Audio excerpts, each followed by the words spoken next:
The following is a presentation of the Big Ten Conference. Kirk Cignetti and the Hoosiers' final tune-up and our focus before the conference season arrives. The Week 2 heavy hitters, Fernando Mendoza and Elijah Surratt, look to be big hitters here in Week 3. The Friday night lights hit Bloomington, and Hoosier the Bison is ready.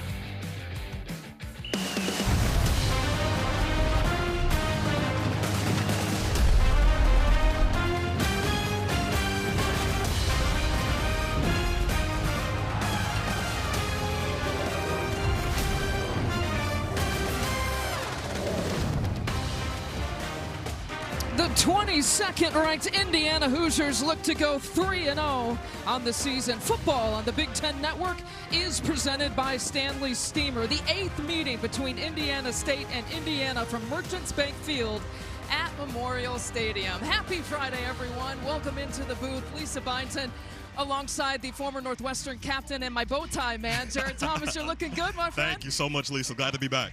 Glad to have you back. Melanie Ricks is with us on the sideline. We know Kirk Cignetti is all about improvement.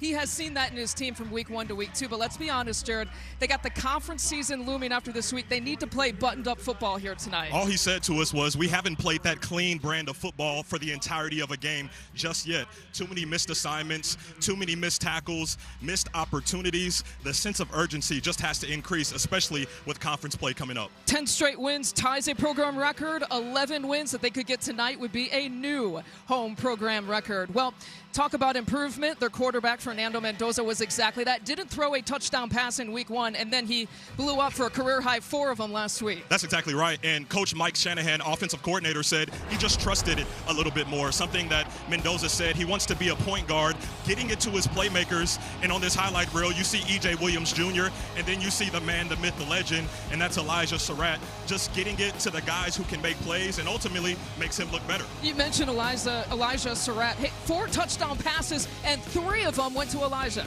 That guy comes from humble beginnings, all the way from St. Francis, FCS All-American, and now he's a household name, always open, and they didn't get it to him in Week 1. They didn't match that same energy in Week 2, and you can see exactly why. 3 touchdown receptions going to a big-time win last week against Kennesaw State. And maybe game 41 here with a catch in this game. It's the most in FBS here right now. Melanie Ricks, we know that Kirk Cignetti's not going to mince any words, and he hasn't done that evaluating his team so far. Yeah, absolutely not, Lisa. Jared, I have to say, love the bow tie, but also something else that Jared said. This team is trying to play a complete game, a clean game. And like Lisa said, he certainly doesn't mince his word. That is Coach Sig. And he talked both privately and publicly about what he needs from his team. On Wednesday on his radio show, he said, we've got people that need to learn how to do things like championship programs, do things day in and day out. When you're not in there at practice, I don't want to turn around and see 3 guys having a BS session. It is not a social event. And Coach Sig did say that. We'll see a lot from this team today, and we'll see just how prepared they are based on practice all week, and of course, the product that we'll see out on the field, Lisa. Yeah. This program has never lost to Indiana State. I've talked about the 8th meeting between these two programs. It is nice and toasty here on this Friday night. Look at the weather in Bloomington, 83 degrees. My partner Jared's already sweating it up like a good offensive lineman would. And I love that there's wind right now is not a factor here for these teams. There's just certain environments that aren't necessarily conducive for offensive linemen, and a hot press box, I think, is one of them. I would agree with that. Indiana State won the toss, and they deferred for the second half. Both these teams coming in a 2-0 record. Indiana State out of the Missouri Valley Conference and actually receiving votes in the AFCA FCS coaches poll, feeling good about their start here so far. Look at Mendoza, who's waiting for his turn. He'll get the first crack at it here on this Friday night.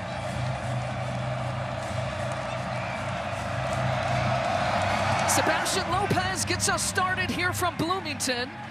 And Himby gonna test his luck across the 20. Himby's got some smooth to move and gets tripped up across the 35. That's someone that's transferred in from Maryland, Lisa. He's electric. I'm sure we're going to talk about him a lot on the broadcast, but starting it off with special teams. You look at Fernando Mendoza. You know, the transfer from California had that career-high day against Kennesaw State, his first 4-touchdown game. But his career numbers awfully solid. Committed to California right out of high school, and now found his way back here to Bloomington. Emby is your starting back. He threads it out to Omar Cooper Jr., who picks up the first down and more, taking a few tacklers with him. J.T. Anderson just really couldn't pull him down. It's a gain of 15 on the first play. But Lisa, that's something that's synonymous with Omar Cooper's name. He's a guy that's going to break tackles 35 yards a week ago after contact, and that absolutely includes that 75-yard reverse that he took to the house. Yeah, 75 yards he did against Kennesaw State last week. His 4th year at Indiana, his best year coming last year. Maybe he could build off of that here this year. 1st and 10, Mendoza all kinds of time to survey his options across the middle. It's another big gainer. It's another first down. And the pass complete to E.J. Williams Jr. So 2 chances, 2 pass completions, and a gain of 18. You can't see it on the replay, but Surratt was at the bottom of your screen, and it was E.J. Williams that he actually decided to go to. E.J. Williams standing, looking the gun barrel right down the middle, takes the big hit, but gets a first down for the Hoosiers. Bolden stays in motion. And there's Surratt's first grab, and 41 straight games with a catch. A hefty price that you have to pay when you're an RPO team. Sometimes throwing into that second window, getting that first defender out of the way.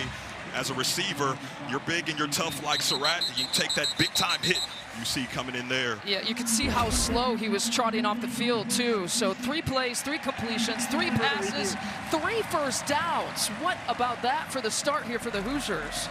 As we'll take a timeout, but keep an eye on Surratt.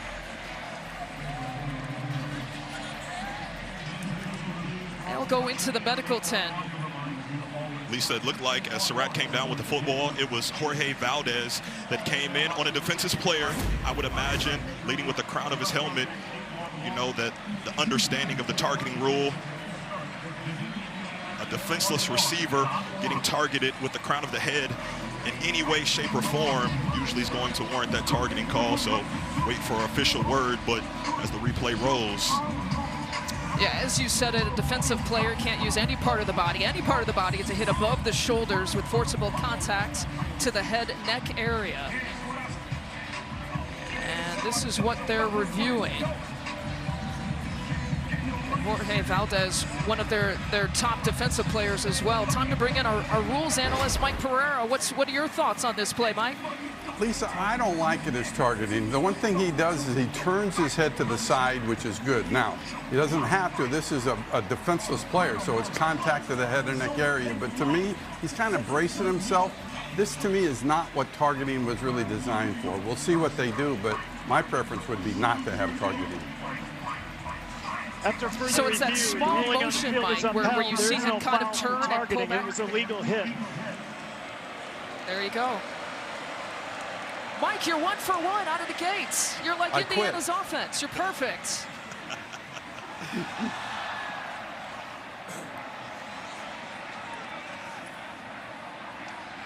So as we were saying, 3 pass completions on 3 attempts, and the latest to Surratt, who got banged up, went into the medical tent. But with that catch, 41 straight games with a reception.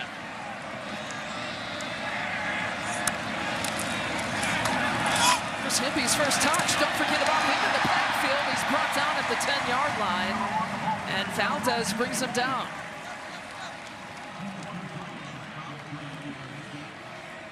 A gain of 9 for Himby, and now Indiana sitting in the red zone. That's been the big topic for this offense the last couple of weeks. We're not great in week 1. 4 of 7 in red zone trips against Old Dominion, and a perfect 7 for 7 in week 2 against Kennesaw State. Marcel Surratt, who's back on the sideline here, and just dropped. And Kaylon Black with his first touch. It's Alex Rose a vicious stop in the backfield. Brings up third down. Lisa, the only thing I don't know on that play, I see Riley Nowakowski going down inside. I don't know if Rose was the guy he was supposed to be blocking, but that doesn't matter because he was the one that came in as a heat-seeking missile and laid the punishment on Hemby. Third down for the Hoosiers. 9 touchdowns, a couple of field goals. I mentioned the red zone trips here this year.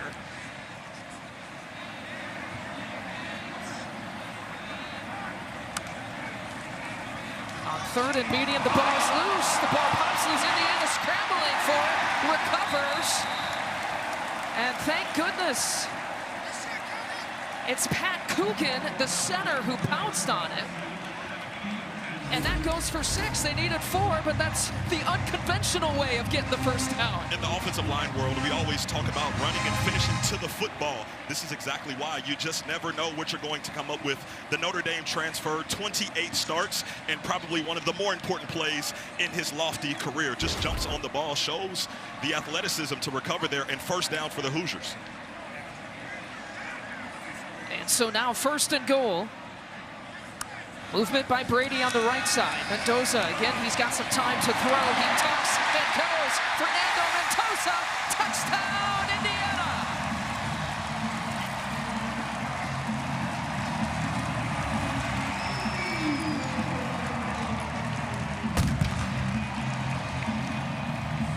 We talked about it at the start of the broadcast, Lisa. Mendoza wants to be a point guard. And when you're a point guard on the hardwood, you're looking to get others involved. But sometimes you have to take matters into your own hands. Self-diagnosed quarterback run, 6 points for the men in red.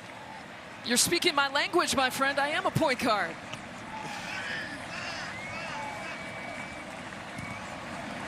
Radicic, the kick is up and good. Well, the drive started with 3 passes. It finished with 4 runs. Once again, like I said, Mendoza looks left, doesn't like it, looks right, doesn't like it. He said, why not get into the end zone for the first score of the day?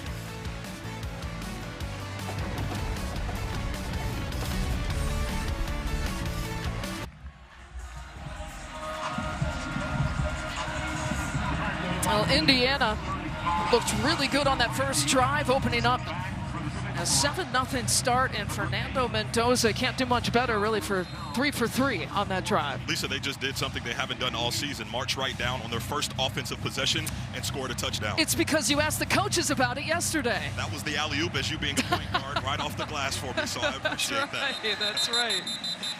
All right, so it's Indiana State's first offensive series, and Keegan Patterson trotting out there. He was the backup quarterback. Now he's turned the starter because of the injury to their starter, Elijah Owens, last week and week number 2. His first career start, and Indiana State was able to beat Eastern Illinois. I thought he got some nice praise from defensive coordinator from Yeah, the Hoosiers, he did. Brian Haynes. There's Elijah Owens there on the sideline. A collarbone injury, according to Kurt Mallory and the coaching staff. They're hoping that he would be able to possibly return here this week, but he's going to be really active there on the sideline, and felt like he was a major contributor as a vocal leader last week that helped to the win. And across the middle, the ball's loose. It's broken up by Amari Farrell and the intended receiver, Brian Domino. But this is some of the open voids that Coach Signetti was talking about with the defense. Guys just not totally being on the same page. Amari Farrell doing a nice job coming up to clean up some of the loose change with the big hit, but still that defensive secondary just has to tighten things up communication-wise. Yeah, Kurt Signetti really, really strong with his words, especially with the safeties in that secondary. And Amari Farrell, one of those, trying to test him a little bit. Elijah Harding making the play for Indiana. 3rd and 6 here on this first drive. And Kurt Signetti's already in his pose there on the sideline. We're accustomed to seeing our first look at Kurt Mallory, the son of the legendary Indiana coach, Bill Mallory, the all-time winningest Hoosier coach. And Patterson gets swallowed up. Tyreek Tucker getting to him. And the first sack of the night. But Lisa, we just talked about that secondary. This was a sack actually forced by Devin Boykin from the slot. Gets the pressure, running back does pick it up, but that allowed Tucker to get in there and gets his hand around Patterson, gets him down for the sack. Tucker, more of a rotational player last year, has started now 3 games here for the Hoosiers. His second year in Indiana, he's one of those James Madison transfers. So loyal to Kirk Cignetti, followed their coach last year. And all kinds of success, obviously, getting to the college football playoff. Here's Jonathan Brady, who's already taken one back. Sheds a tackler, trying to work his way over to the 45-yard line. And there's a flag on the play on the far side. A kick of 45, a return of 14. And J.T. Anderson making the tackle. During the kick, holding, number 80, receiving team. 10-yard penalty enforced from the end of the kick. 1st and 10, Indiana. That's Charlie Becker, the sophomore wide receiver, with the penalty. Indiana's offense goes back to work after this.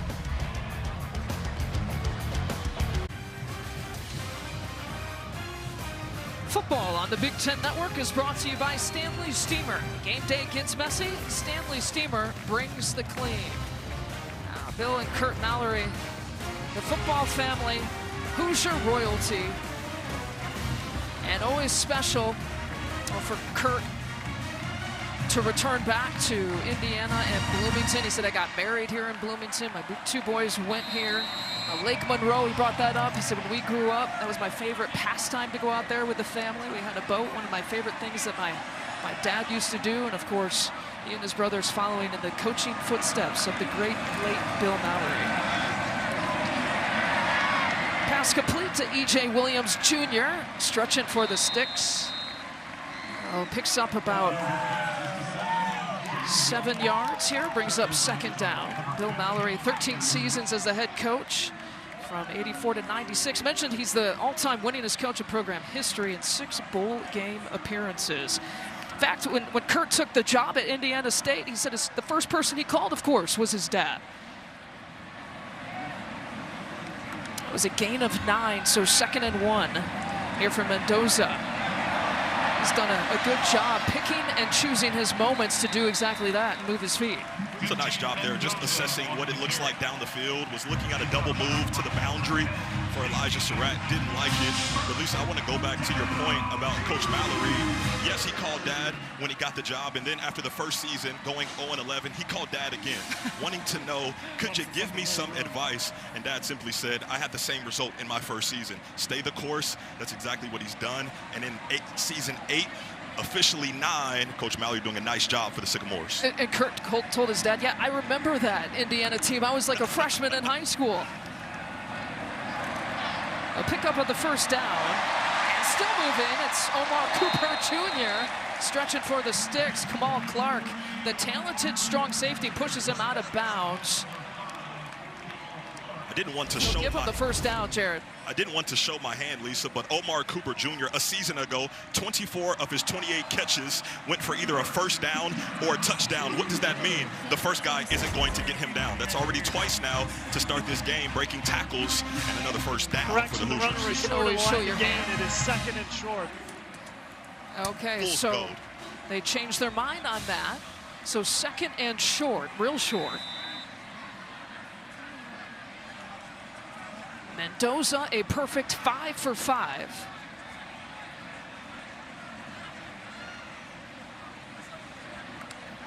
A 4-receiver set with Himby.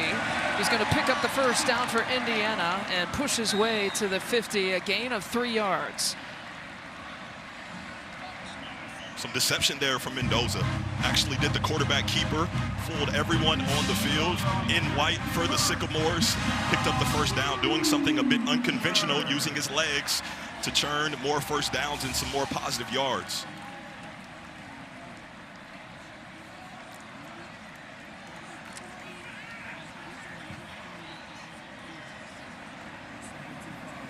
Now it's Lee Beebe Jr. in the backfield here for Indiana. They'll do a hefty rotation of those 3 backs as Mendoza goes in the air.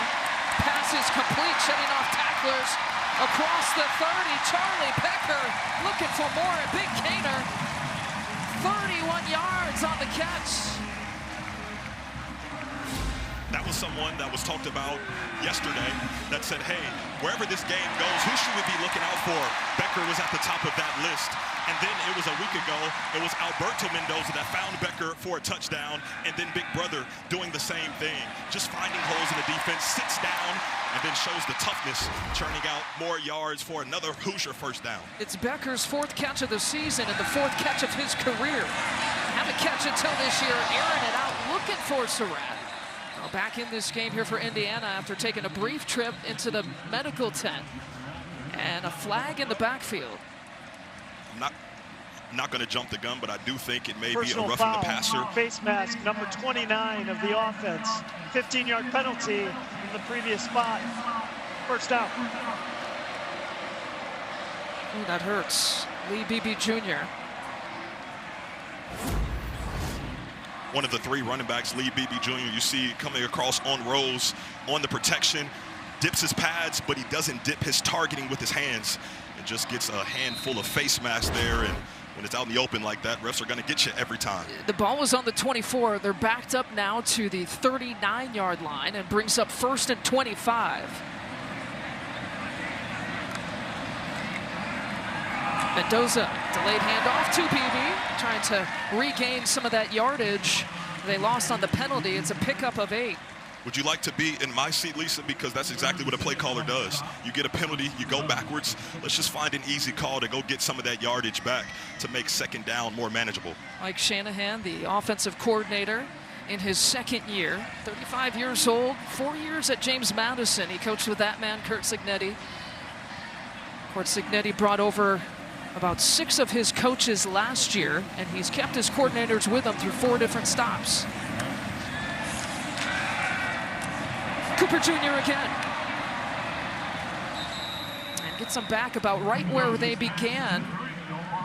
Right back to about the 24-yard line, a pickup of 6. Valdez with another tackle. To your point, Coach Shanahan always yesterday talked about being balanced offensively. That means the offensive line understands that they are going to pass the ball, and the receivers understand that they are going to run the ball. But I think the Sycamore defense has to understand if you continue to play off coverage, the Hoosiers are going to take advantage with the dink and the dunks and picking up positive yardage, even though the pass doesn't travel that far. Just doing a nice job taking what the defense is giving you. 3rd and 11. It's an offense that's had all kinds of success. 500+ yards of total offense in the first 2 weeks. And Mendoza finds Jonathan Brady for the first time.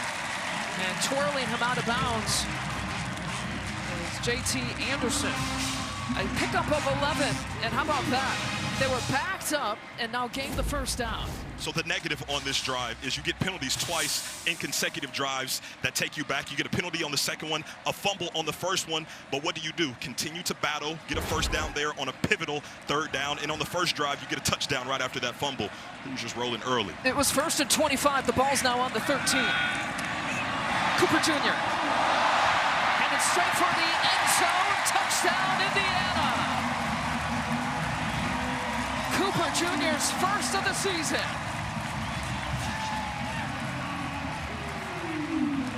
One of my favorite things that Elijah Surratt talked about just yesterday when we sat down with him, Lisa, wasn't about catching the football. He said, no block, no rock. And that was because he escorted Omar Cooper into the end zone. Watch his block right there. Shoves him out of bounds. He understands as he looks ahead to the next level, it's going to be more physical perimeter blocking than it is catching the football. Cooper Jr. now 1 touchdown in the air, 1 touchdown on the ground if you factor in last week.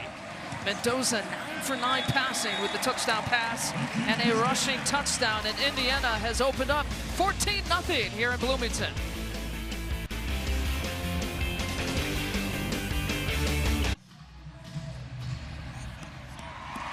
Omar Cooper Jr.'s first receiving touchdown of the season puts Indiana up 14-0. Right now, the first 250 fans will get $20 off a Big Ten Plus annual pass, stream nearly 200 Indiana games, plus 2,500 more events across the Big Ten season. Scan the QR code on the screen or go to Big10Plus.com and make sure you enter FB20 when selecting an annual pass at checkout to take advantage of this offer. So far, so good here for Indiana. both sides of the ball. 7-yard run by Mendoza, the 13-yard catch by Cooper, the 2 touchdown scores. The first couple of series here for this Indiana offense, and the Indiana defense now coming back out there.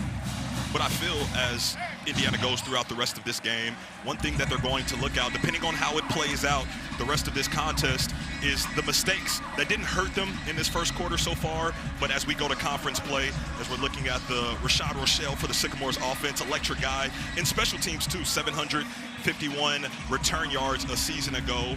Drew Page, center for the Sycamores offensive line, a guy that reported in the summertime and was elected a captain. That speaks to his leadership, holding down the 5 guys inside.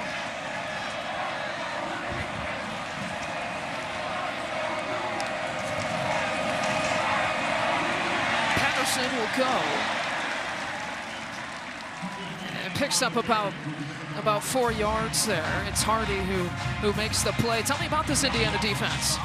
This is a defensive front, Kalon Wyatt, that came in as a transfer from Maryland, really took the reins on that defensive end position. And then you have Mikhail Kamara, the stud position, outside linebacker type rusher that came back, even though he had prospects to go to the NFL. And then the secondary, some guys we've already touched on so far. They're pursuing, and that's one guy that could do exactly that. Aiden Fisher pursuing and pushing out of bounds. Now, Fisher, as we know, he's the leader, he's the vocal guy, he's got the green dot that the coaches communicate with. He does a little bit of everything. That was one thing that Kellen Wyatt talked about, being at Maryland last year, playing against the Hoosiers. Aiden Fisher can be heard from the Terrapins sideline. That just speaks to the vocal leadership that you have with Aiden Fisher out there at that middle linebacker position. Again, one of those other James Madison transfers, was the first-team All-American linebacker in Indiana program history last year. And the noise now coming here at Memorial Stadium on 3rd and 8.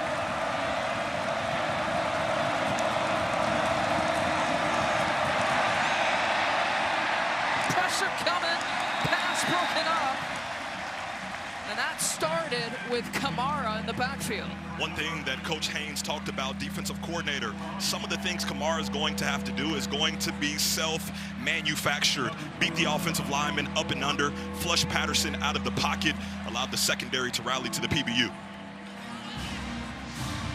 It's Jonathan Brady now back to receive this punt. Another 3 and out here for this Indiana State offense.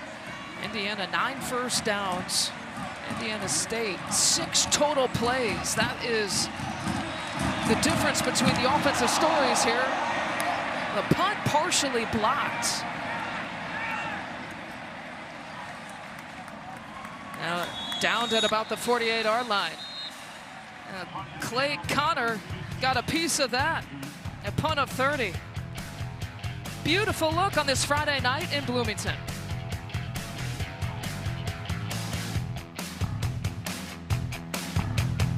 There, but Stephen Daly doing a nice job. Defensive lineman tracking down the punter, bringing him down, getting the Hoosiers started in advantageous position. There was an offside call, which was the reason why they did the punt for a second time.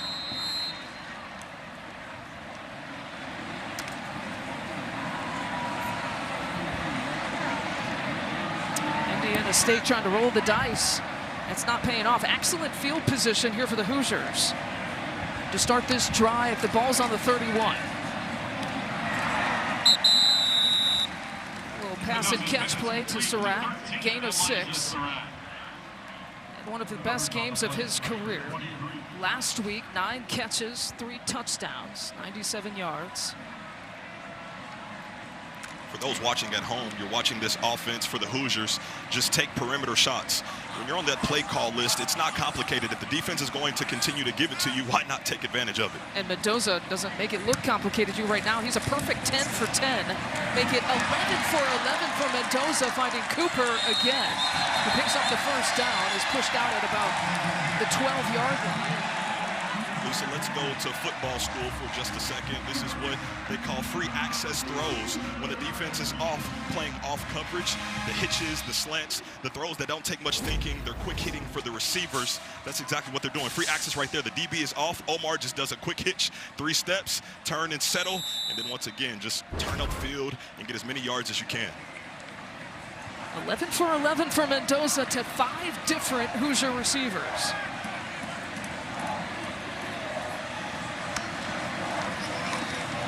And Mendoza will key. Nowhere to go. Indiana State read it perfectly. Amon Yangpong in the backfield. A group for the Sycamores, that defensive coordinator Elson said that they felt forces were meeting in the trenches. Their defensive line against this Hoosiers offensive line. We saw it there, getting an upfield charge, getting them down. Well, perfect 2 for 2 in the red zone. It's coming off a perfect 7 for 7 last week. Certainly an emphasis from week 1 to week 2, and it will continue to be an emphasis here throughout the season. On 2nd and 12. Mendoza pulls, and he's pulled down, spun around by Amon Yangpong. The struggles in the red zone to start the season against Old Dominion came as a bit of a surprise, solely because this was an area of the field that IU dominated, best team in the country a year ago, and then you come to this year and had a bit of struggles and just finding ways to just better execute in practice, Coach Shanahan says. So we'll see with this next opportunity that they have if they get more points. All right, on 3rd and 11, a timeout, so we'll take a timeout.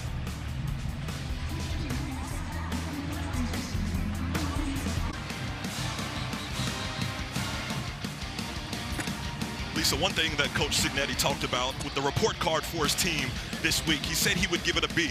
Although B is a passing grade, I'm not sure if B gets it done, especially with plays like we saw just before break. Cignetti just telling Mendoza, hey, your read bailed, hand the football off. If you go to replay here in a couple of seconds, you will see if he handed that football off, they'd still be running. So Cignetti just encouraging his quarterback, don't make it complicated, hand that football off.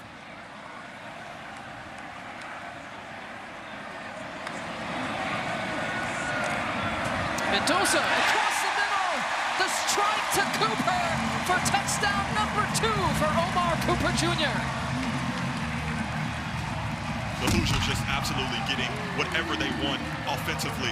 Credit to the defense getting stops, and then the offense doing something with it. Wonderful blitz pickup by the running back, offensive line connected in protection, and Mendoza finding another receiver. Omar Cooper once again for another Hoosier score. And both of them going for 13 yards in the air, and that one was on 3rd and 11. Niko Radicic. The kick is up and good. And the Hoosiers have put up 21 points on Indiana State. We'll take a 30-second timeout. One more look. Cooper Jr. has found the end zone a couple of times already tonight. We'll be back at 30.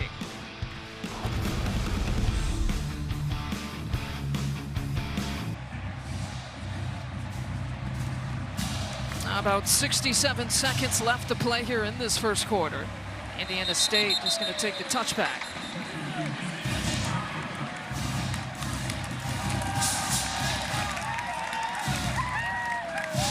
And this Indiana State offense has got to figure some things out against this Hoosier defense.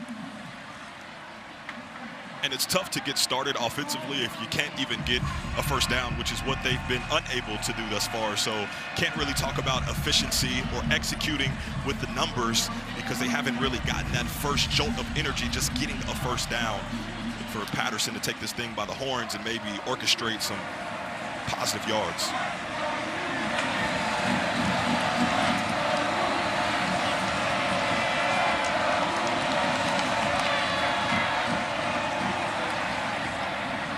Patterson swings it out to Rashad Rochelle.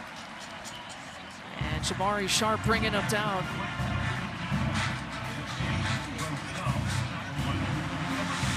Sharp, a gain of 6. Sharp, one of those guys in the back end. along with Rylan Gandy, a transfer from Pitt, and Amarion Knighton, NIU transfer that has double-digit starts. So lofty expectations for him opposite of D'Angelo Pons. Yeah, Rochelle is their top target for sure. Had a 40-yard touchdown catch last week against Eastern Illinois. And it's Deion Brown who's getting a look here offensively. Dominique Ratcliffe, a tackle for loss. And a loss of 2 on that play. This is the defense that Coach Brian Haynes talked about. They're going to come at you. They're going to put the pressure on you. They're not just going to sit back and take it. Key first down attempt here by the Sycamores.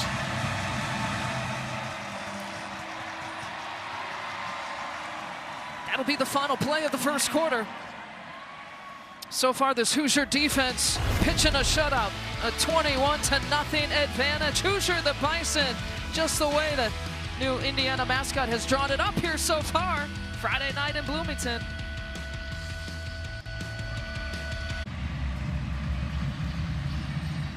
The start of the second quarter is here. Moments ago, Melanie Ricks caught up with Kurt Signetti. Standing here with Coach Sig, your team is up early, but what do you want to see as far as the sharpest areas of improvement going into the second quarter? Well, you know, defense has 2 3-and-outs, a chance to get another 3-and-out, but we have 3 penalties, 2 on special teams. Offense, you know, we've made some plays in the air, but, you know, they're mixing it up pretty nice on us. It's hard to argue with 3 touchdowns, but we got to keep the quarterback on rhythm. And in the red area, you know, we got to get the ball out of our hand quicker. Thanks, Coach. I think you might like that play from Stephen Daly, a loss of 6, and the second sack of the night here for this Indiana Hoosier defense. That was a player that defensive coordinator Haynes said he expected to have a breakout game so far, and I think Daly is making him look good. Made the special teams tackle on the fake punt attempt by the Sycamores, and then the sack there. The Kent State transfer from 22 to 24, making his presence known here in Bloomington. Look, defensive coordinator Brian Haynes didn't waste any words when he talked about Stephen Daly, saying he's one of the most, athletic guys that he's seen here on this team. Just flows like water, it almost felt like he was saying. Just the athleticism that he shows at that stud position. Brady looking to try to take one. He's flushed out of bounds across midfield. Drops punt returned by 0. Jonathan Brady for the Hoosiers.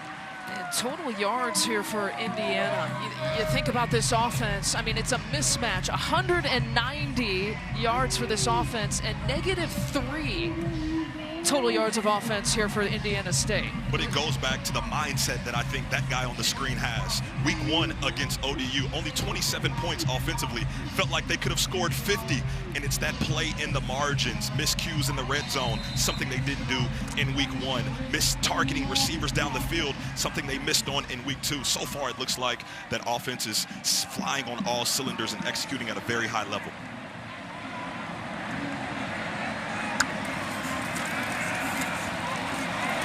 Mendoza finds PB Jr. in the air. And they mark it just short of the first down. Mendoza still perfect here tonight. A pickup of 7 and a perfect 13 of 13 in the air for Fernando Mendoza.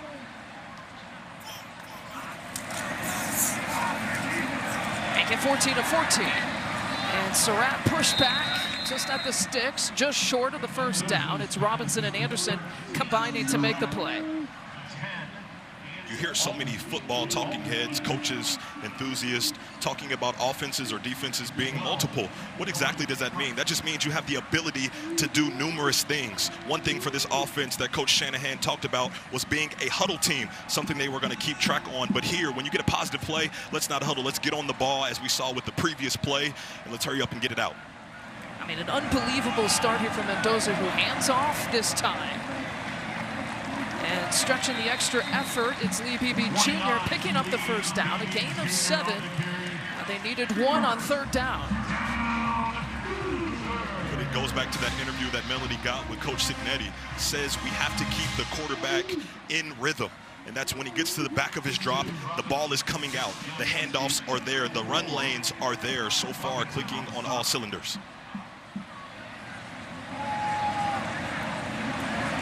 Beebe stays in, and the 3-receiver set. And Beebe's on the left side. Beebe's got some room to move. And brought down inside the 10-yard line. Brought shot down hard. Kamal Clark caught him good. A pickup of 21. I want everyone to pay attention to the guy we already called his name today, and that's Pat Coogan, the center. Watch him pull around. The big boy just moving, get around that down block, and then be athletic, get up on the linebacker, create an open lane for your running back. BB doing a lot of heavy lifting here on this drive. 4 carries, pickup of 1, 2nd and goal. You know, Pat Coogan, what a pickup, his first year at Indiana. Played at Notre Dame in the national championship game. Talking to offensive coordinator Mike Shanahan, he said he's so vocal, I can hear him making calls about, 15 to 20 yards away on the practice field. Mendoza getting challenged, incomplete pass. So he was a perfect 14 of 14 before getting sandwiched by Anderson. JT Anderson getting to him. He was saying, the only thing we don't know, Lisa, ruling on the field is an incomplete forward pass.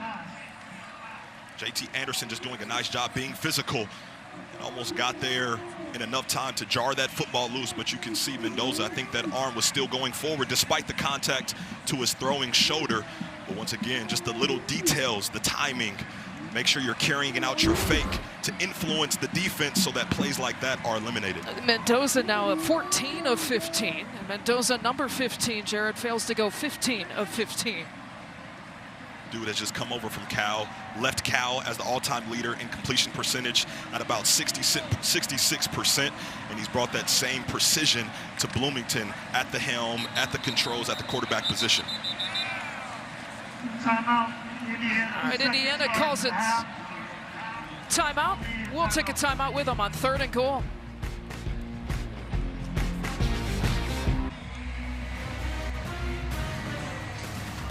Still to come, the football doubleheader continues out west when UCLA takes on New Mexico at the Rose Bowl tonight at 10 Eastern, 7 Pacific, only on the Big Ten Network and the Fox Sports app. Well, speaking of UCLA, Hoosier the Bison got like a UCLA-type shirt, blazer, whatever that is on, right?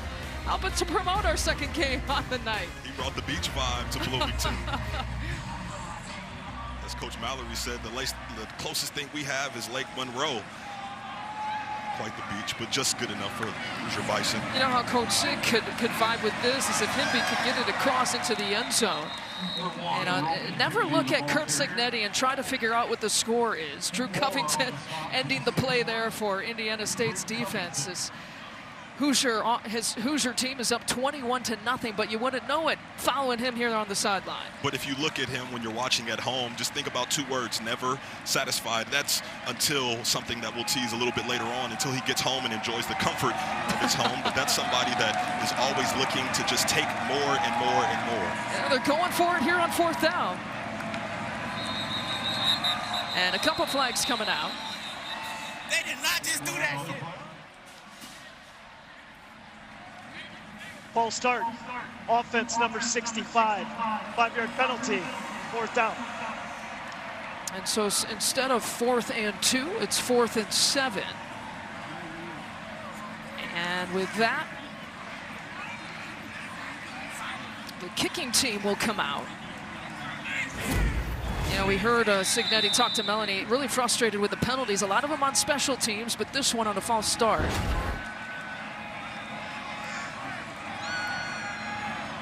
So if you're looking for anything to be better, it's not executing with a 4th touchdown in the first half. Instead, settling for a field goal.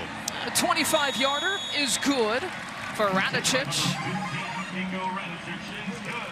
4 drives and all with scores here for Indiana. Signetti's crew up 24-0 here in Bloomington.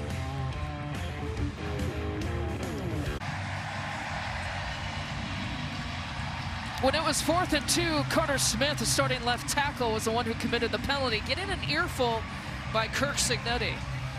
Now, a good time, too, to mention that there's been a little bit of movement here on the offensive line. Khalil Benson is unavailable here for Indiana in this first half. And so in that right tackle spot, it's Zen Michalski who's gotten the start on the other side of this offensive line here for Indiana. Zen's 2nd start in his career, transfer from Ohio State, as you said, Lisa. Filling it nicely so far with that offense, just executing left and right. Touchback on the kick. Abbott and the Big Ten are challenging Purdue fans to join the We Give Blood drive. Purdue faces USC this week in a big one. And in the weekly one-up challenge, sign up today to save lives and beat the Trojans. That's a big one, a conference matchup for the Boilermakers in West Lafayette. You got to see Purdue last week. Yes, I did. That looks like a different Boilermakers team that I'm sure a lot of people are used to. Coach Barry Odom doing a nice job after spending some time in the desert with UNLV.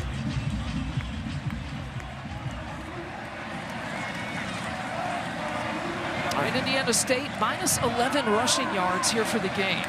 This is a team that has averaged almost 40 points per game at the FCS level, and they've had to take it up a new level here tonight against Indiana. And the pass incomplete. Intended for Domino. Lumar on the coverage there. The score that is the safety. Gone through a lot of adversity, Lisa, someone that we've talked about relentlessly, but just doing a nice job running the route for the receiver and really giving Patterson nowhere to fit that window throw in. He's had no windows. They've all have been closed here by this Indiana defense, and there's another case. I mean, wrapped up by 4 defenders, maybe a pickup of 1. Now Boykin the first again. A lot of cleanup going on by Devin Boykin, perimeter guy. Play 5 defensive backs, you expect them to flow into the box, being physical. This is the defense that got challenged after that opener against Old Dominion going into Kennesaw State, and they responded emphatically. You see the numbers. They know how to flow to the football. A defense that Aiden Fisher says is proud to be stood on. TFL's tackles for loss, excitement just flying around. They had 14 tackles for loss last week against Kennesaw State. A couple of sacks. Forced Kennesaw State into 7 punts. They already have 5 takeaways here on the season. And out of bounds on that pass attempt. Complete to Droughty Jr. But couldn't bring it down, couldn't get a foot down. It brings up 4th down. The boundary corner, D'Angelo Pons, the second-team All-American, 6 career interceptions. Doing a nice job as we see. Out of bounds before he can even catch the football. That's Pons understanding where he is on the field. He didn't even wait for the official to signal out of bounds. He already knew.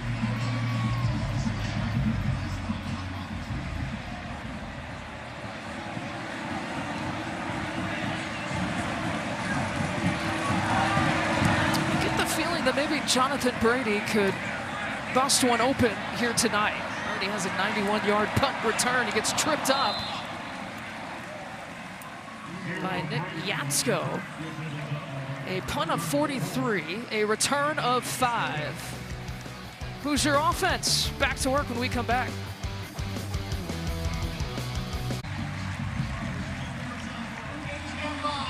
All right, some of the 1990s bowl teams, reunion and honor here in the break. 1990, 91, 93 bowl team members being honored for the Peach Bowl, the Copper Bowl, and the Independence Bowl. Former players recognized here in the second quarter from the south end zone, and all those teams coached by Bill Mallory. Football was just in the blood in the Mallory family. Something that Coach Kurt talked about returning to Bloomington, said, this is home for me. And it sure was home for winning to all the success that Coach Bill Mallory had with those Hoosier teams.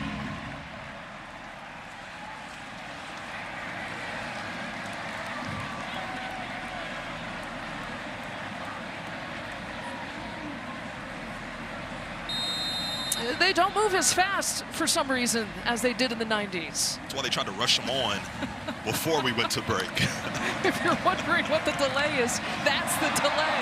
No delay on this move. Kaylon Black breaks it open and is brought down near the 35-yard line. A gain of 30.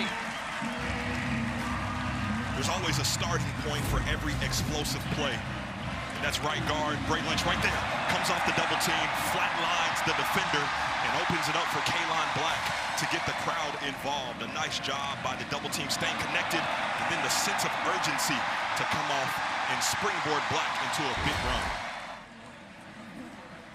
That's Caleb Harrison basically saving a touchdown run for Indiana State. Mendoza slings it again. Cooper Jr. already has a couple of touchdowns in the first half. Did he get a third? It's a gain of 18 and another first down pickup. A week ago, it was 13 targets to Elijah Surratt. But there's not something that says they have to go to Surratt all the time. So far, taking advantage of the matchup that Omar Cooper Jr. has, the Indianapolis native, doing some heavy damage in this first half. The 5th straight red zone drive. They've scored on the first 4. Mendoza 15 of 16 here to open up.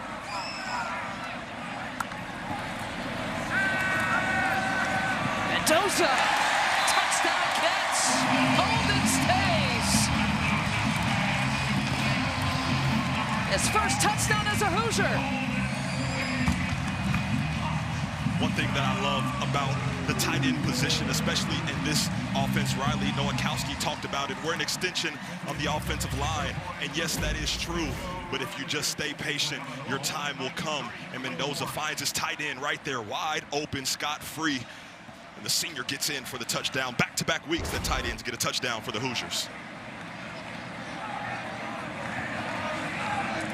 Radicic for the extra point. Perfect in his career, perfect here tonight. 31-0 advantage for Indiana. We'll be back in 30 seconds.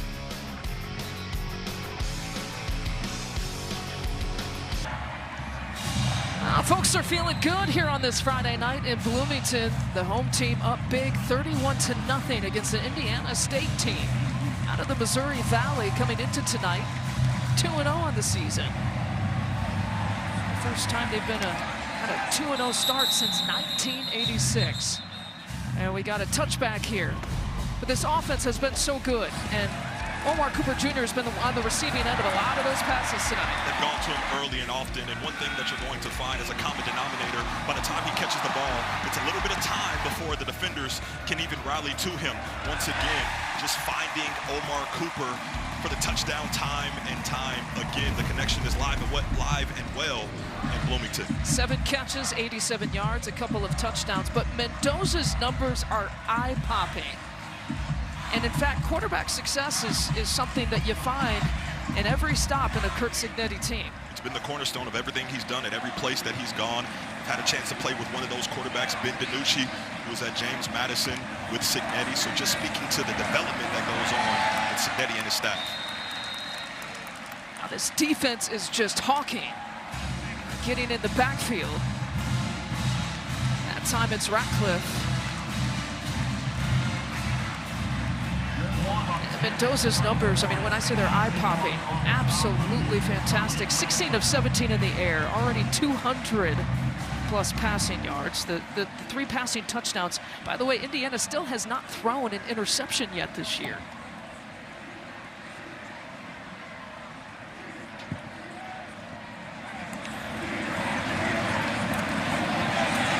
Curtis Rourke was the latest quarterback to benefit from the Curt Cignetti system. Isaiah Jones making the play. Love what I saw from Jamari Sharp there. The field corner defeats the block, makes himself big and available to then crash in on the ball carrier. This defense just staying together, being cohesive in every one of their movements, and it's showing. They've put up absolutely phenomenal effort so far in this first half. It's 3rd and 15. Anderson back to throw and gets just a mouthful of Isaiah Jones for another sack for this Indiana defense and a loss of 8. Isaiah Jones, a guy who got his first sack, solo sack against Old Dominion, and gets number 2 for the Hoosiers. Football is in his blood. Dad played at Ohio State back in the 90s. Has to be a proud dad moment where son is balling. Now 3 total sacks for this defense tonight, all coming on 3rd down. They're bringing the heat. And it brings up 4th and 23. And another 3rd and out for Indiana State. 0 back for the Hoosiers. Jonathan Brady is waiting at midfield. picks it up. About the 35, he's got some room to move across the 50, some space and a chance. That's all he needs. And brought down at about the 35-yard line. A punt of 49, a return of 27.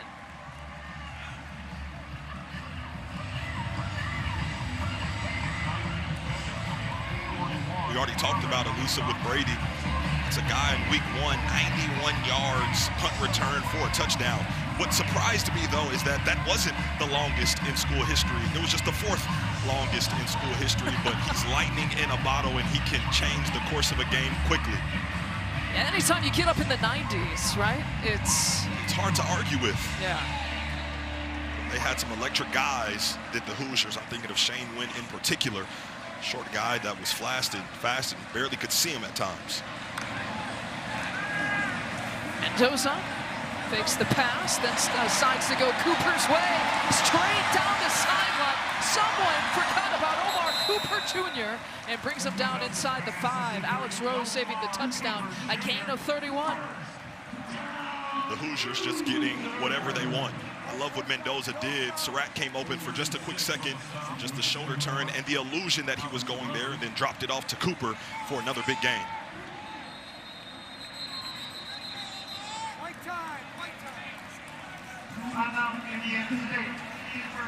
And a timeout here for Indiana State. With that catch, Cooper's over 100 receiving yards. A 30-second timeout, and we'll be back.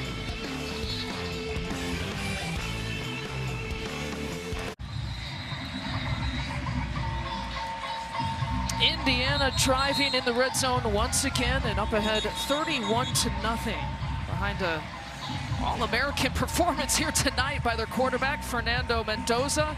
And this guy as well, tonight's Power Performance sponsored by Stanley Steemer. He's been so good, we're giving out the Power Performance here in the first half because he puts up game numbers like that in the first half. But it's not difficult. It's just getting to the open guy and allow him to do work. And Cooper Jr. doing some major work, just steaming this defense, no pun intended. Nice job from number 3. 10-2 there on the sideline. On 1st and goal. Fade route, pass caught. Jonathan Brady's first Indiana touchdown. At this point, it just does not matter. Whoever Mendoza looks at and targets, it's going to be complete. You might as well take it to Vegas and book it because he's been that on target so far in this one. This is just a rhythm throw. Throws the ball before Brady's head is even back to track the football. That's just a lot of trust and a lot of chemistry and a lot of game reps, something that Coach Shanahan says will come with time. Yeah, Jonathan Brady out of California, the late pickup in the summer because Michigan's Tyler Morris got hurt. They were expecting him, to fill a big role at the wide receiver spot. They picked up Brady. He's picked up a punt return touchdown and now his first receiving touchdown of his Indiana career.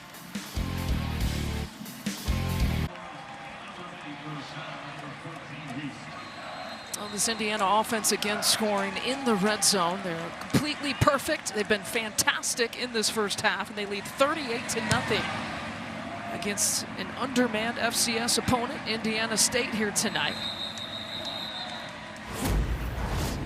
And looking back at this Jonathan Brady touchdown, he's got a little flair at the end of this one. But when you're so athletic, you can turn around and clear some sideline boards and then put a smile on the face of those protecting you and then jump back over. Sometimes I wonder what it's like to be under 200 pounds. That's just showing off. Jonathan Brady. From Merchants Bank Field at Memorial Stadium, Jared Thomas, the Northwestern captain, Lisa Byington. We got Melanie Ricks on the sideline. Mendoza's been fantastic, 18 of 19. That is almost a 95% completion rate, on pace for a program record for a single game completion rate. I harken back to the Western Illinois game. Get to that in a second. We've got Michigan football here coming up. Bryce Underwood leads the Wolverines against Central Michigan tomorrow, plus Kirk Ferentz. Maybe a history-making one. Maybe becoming the Big Ten's all-time winningest coach. All part of a football triple header tomorrow on the Big Ten Network and the Fox Sports app. Lisa, if Ferentz gets that done, that would be the 64th team that he's beat in his time in Iowa City as head coach. Someone that I competed against in my time in Northwestern, just a class act through and through. Yeah, the hunt for 206 is on. Coming up tomorrow, we'll have that for you on the Big Ten Network. And a good extra effort by Ples Lawrence to pick up the first down for Indiana State. Well, Kirk Ferentz, with one more win, will pass Woody Hayes for the most by a Big Ten head coach. They take on UMass. Kind of a cool thing. Anthony Herron's going to be on the call. He played a couple of years for Hayden Fry, a couple of years for Kirk Ferentz as the head coach. One of those rare Iowa players that got the opportunity to play for both of those guys. And Anthony Herron will be on the call with Mark Followell and Danny Rogers, and he was part of Kirk Ferentz's win #1, and then maybe in the booth he'll be a part of the record-breaking win. And it's so interesting that you bring up Herron's career. It was actually his best season under Ferentz in 2000, getting all Big Ten honorable mention. So I would imagine Herron has a lot of praise for Coach Ferentz and being the leader of men that he was in his time in Iowa City. Farrell makes the stop on Lawrence. To start this drive, Lisa, it was the Sycamores getting the ball to one of their best playmakers in Ples Lawrence, who actually got their first down of the game. So maybe that can springboard them into some positivity. Here's Patterson, has a lane, decides to take it, and just crushes right up against Farrell. And just short of the first down. By the way, I'm impressed at your Anthony Herron research, by the way. I wasn't just going to let that go through. I saw that the defensive lineman was going to be in the booth, and I didn't want to hold any hostility toward him because he was a great player. But this offensive lineman and defensive lineman, many duels in the trenches, but love what Herron does for football and in the broadcast. You can call him, man. You don't have to be so formal, Mr. Herron. I got that one coming up for you on Big Ten Network tomorrow. He's hit. Incomplete pass. Callan Wyatt all over it. His first year at Indiana. And Wyatt, a transfer out of Maryland. It was someone that Brian Haynes said came in to an open defensive end spot and just made the transition very seamless. A week ago, career high, 9 tackles, tied a career high for 2.5 TFLs. And then there, as he pulls the jersey down, seeing himself on the Jumbotron, getting to the quarterback. Turnover on downs. That's the ultimate flex, when you can look at the Jumbotron and watch your work right after it happens. It's all about the theatrics. You have to make it seem like you're looking at the scoreboard incredulously, trying to see where you are for the pictures, those Kodak moments. As we're wrapping up the first half, what's your biggest takeaway from Indiana's first half? They've gotten anything they wanted. The only seepage in the armor was that last drive offensively for the Sycamores, giving up the first down of the game. So far, spotless for the Hoosiers. And Mendoza, only with the one incompletion, decides to go on the ground this time. He scored the first touchdown for Indiana on the ground, a pickup of 8. Mark Cooper Jr. is back on the field here, by the way, for Indiana. We saw him getting 10-2 after the last offensive series. But it's an interesting development. The Hoosiers staying focused while they have success. There on that last drive offensively, the Sycamores got a first down. Timeout, Indiana State, second charge, 30 seconds. The Indiana State will use its second timeout right at the 2-minute timeout.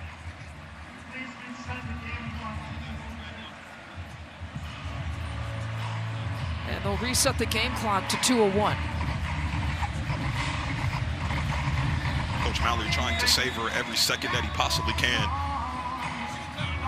Banking on his defense, rallying to the football, maybe getting into a 3rd and longer situation. But you can't take the timeouts with you, so why not use them? Oh, right. Even when you got the 2-minute timeout. Even when you have that.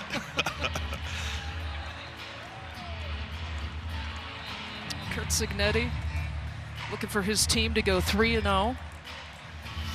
After the week 2 results against Kennesaw State, said, I'm happy we made progress from week 1 to week 2. But the performance was not clean. He's dwelling, we heard his interview with Melanie Ricks, dwelling on some of those penalties here in the first half. That certainly doesn't fall in the category for him for clean football. Like you have said, offensively and defensively, they have pretty much had their way. Here's Himby. Picks up the first down. And now here is the 2-minute timeout with 1:56 left to play.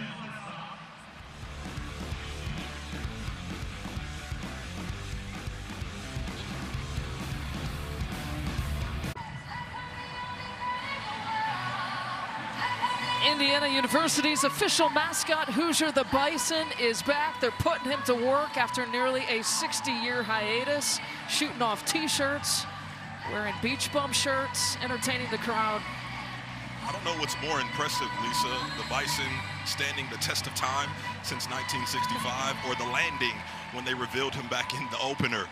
Brought him, yeah. Dominion. Skydiving almost, made his debut against Old Dominion on August 30th here at Memorial Stadium. 1st and 10 after the 2-minute timeout. Mendoza sits in the pocket, floats, and Omar Cooper Jr. a hat trick in the first half. It's just the Hoosier bundle. In week 2, it was Elijah Surratt that went for 3 touchdowns, and then Omar Cooper Jr. in week 3 going for the trifecta. I would imagine if you play defense for the Sycamores, I know you want to see where Surratt is, but I think at this point you have to pinpoint where number 3 is for the Crimson and Cream football team, doing damage again. Mendoza, 19 of 20, 270 yards, 5 passing touchdowns. Don't forget about the rushing touchdown to open up the game. 1 incompletion, and his main target, Cooper, 149 yards and the 3 scores in the air. But back at Cal, it was 10 games to tie. That's Mendoza with Aaron Rodgers and Gail Gibbert for 250-yard passing games. 10 in his career at Cal, and he got number 1 in IU with another rope to Omar Cooper Jr.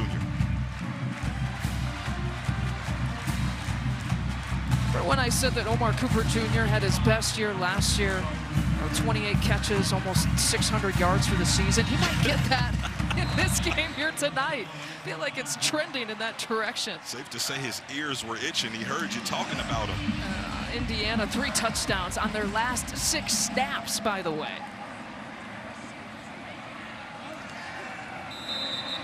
And a touchback. Tonight's drive summary, sponsored by Kia. Indiana has done so much scoring. We're only going to highlight just the second quarter scoring for you, Jared Thomas. I'm going to put my Kurt Cignetti hat on and say this just isn't good enough. The field goal on there, he wants that to be 4 for 4. Stop it. You know, so much talk about this Indiana offense. Let's flip the script. Indiana defense, 10 tackles for loss in the first half. No 3rd down conversions that they've allowed, and they've stopped Indiana State on 2 4th downs here so far. I mean, look at, he's miserable. And both sides are getting it done. To your point about Brian Haynes' defense, as you see Coach Cignetti just eyeing the clock, seeing the motions of everyone on the football field. This is a defense that is gap controlled and sound, which means everyone has a gap, but he gives the defensive line freedom to have some say-so in where they go as far as slipping a block or jumping out of their gap to go make a play, because after week 1, he said, you're never going to get your name called by just being blocked in magnets to the offensive line. And so far in these last couple of weeks, tonight still pending, the defensive line has played scot-free with a lot of freedom. And 2nd and 8. Outside pass. Push out of bounds short of the first down to Zach Drawdy Jr. Just a couple of catches coming into tonight. And his second catch of the night brings up 3rd down. When a guy like Elijah Owens is out, and that's a guy for the Sycamores who set the freshman running record with 598 yards as a quarterback last season. That's one less guy as far as being dynamite in the run game that the Hoosiers have to worry about. On 3rd and 6, picked off. Farrell, the bobble game and an INT. His 2nd of the season.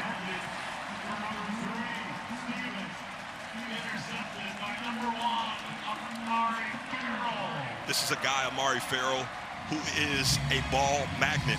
We talk about D'Angelo Pons and what he does with the 6 career interceptions. That's number 6 for Amari Farrell. You see him jumping in front of that route right there. Makes it difficult, bobbles it once, twice. And as he goes down to the turf, is it enough? Does he pin it against his body and keep it from hitting the turf? That's a bang-bang call, I must say. Did he complete it? They're going to give it to him. His 2nd interception. Remember, he had one in week 1 against Old Dominion. 6 career picks. Really made that jump last year. Almost 50 tackles for the season. Had 4 interceptions last season. 1 in the opener last year, 1 against UCLA, and then 2 Ruling on the against field was an Michigan State. interception. After an expedited video review, the pass was incomplete. Yeah, was wondering, it took a bit, but they went back to review it. You could see he wasn't completing the catch at the very end, and this is a great time to bring in our rules analyst, Mike Pereira. And the best part of the play, Lisa, to me, is that they used an expedited review. They didn't go to the monitor. They didn't take the 2 or 3 minutes. On the field, you could see that he's got the ball in his legs. That's not control. Then he hits the ground, ball pops out, but it got done quickly. And I think college is doing more of that, and I think that's a good thing. We agree. You know, the faster the game, Mike, the better. Mike wowing us with the breakdown and also the 3-piece suit, handkerchief, look, matching Mike the Pereira's tie. always bringing it. Here's Brady. We'll let it bounce and roll. Picks it up at the 15. Brady has basically decided to give it a go on every single punt here tonight. A punt of 56, a return of 6. Tomorrow, Big Ten Tailgate is live from Michigan. And a big day here for the network. Pre-game festivities, a conversation with Bryce Underwood, Samaj Morgan. Then the countdown to kickoff brings you the latest from around the conference before the action begins. It all starts tomorrow at 10 a.m. Eastern, 7 Pacific, only on the Big Ten Network and the Fox Sports app. That conversation we talk about with Underwood and Morgan, really kind of the first time that Underwood kind of reveals himself, you know, one of the talented freshmen here in the league and in the country. So really unique access and content for Tailgate. You want to check it out. Coming up tomorrow.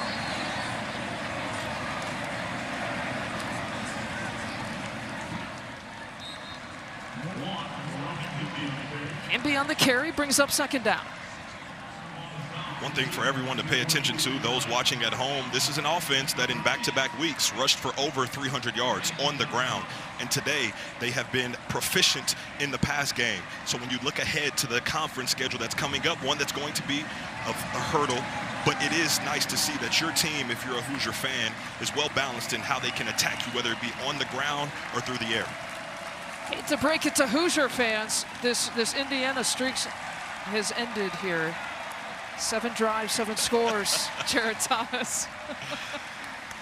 They got whatever they wanted in that first half, Lisa. They've shut out this Indiana State offense. They have poured in 45 points on the offensive side, and Melanie Ricks is with Coach Signetti. Thanks, Lisa. Coach, you've talked about your team's need to limit mistakes. How do you feel about their execution in the first half? Well, I think the defense has been dominant. They gave up their first down with 4 minutes going in the 2nd quarter, I believe. You know, special teams has been good aside from the penalties are a negative there, but offense made a lot of explosive plays. They're taking some chances, Indiana State. So, I mean, got to play the 2nd half. Thank you so much, Coach. Oh, she got a smile at the end. They come few and far between. It is. Way to go, Melanie Ricks. After the break, we'll head into the studio. Mike Hall, Howard Griffith, Marcel Reese.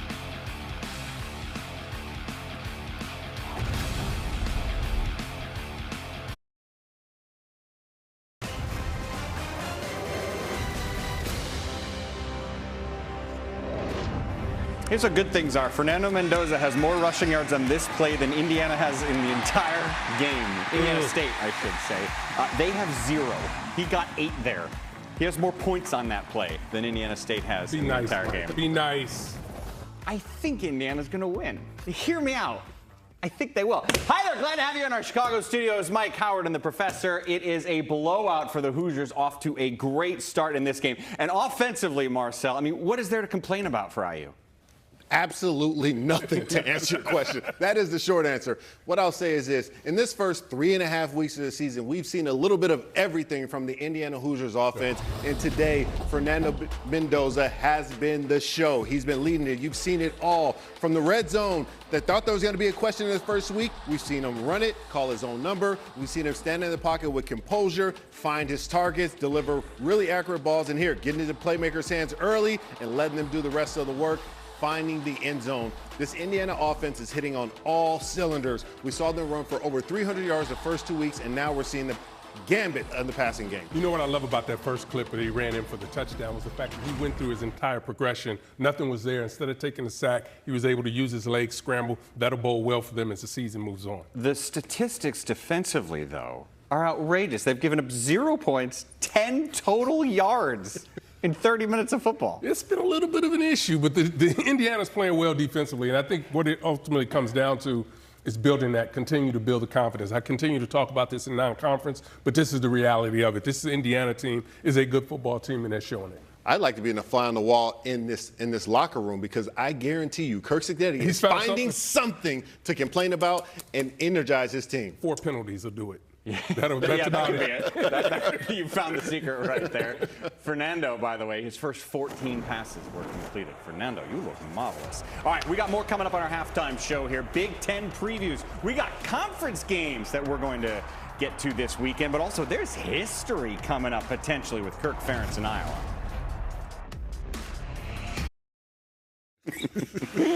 We got another ball game coming up right after this one. It is UCLA looking for their first win of the year, taking on the Lobos. That's next here on the Big Ten Network.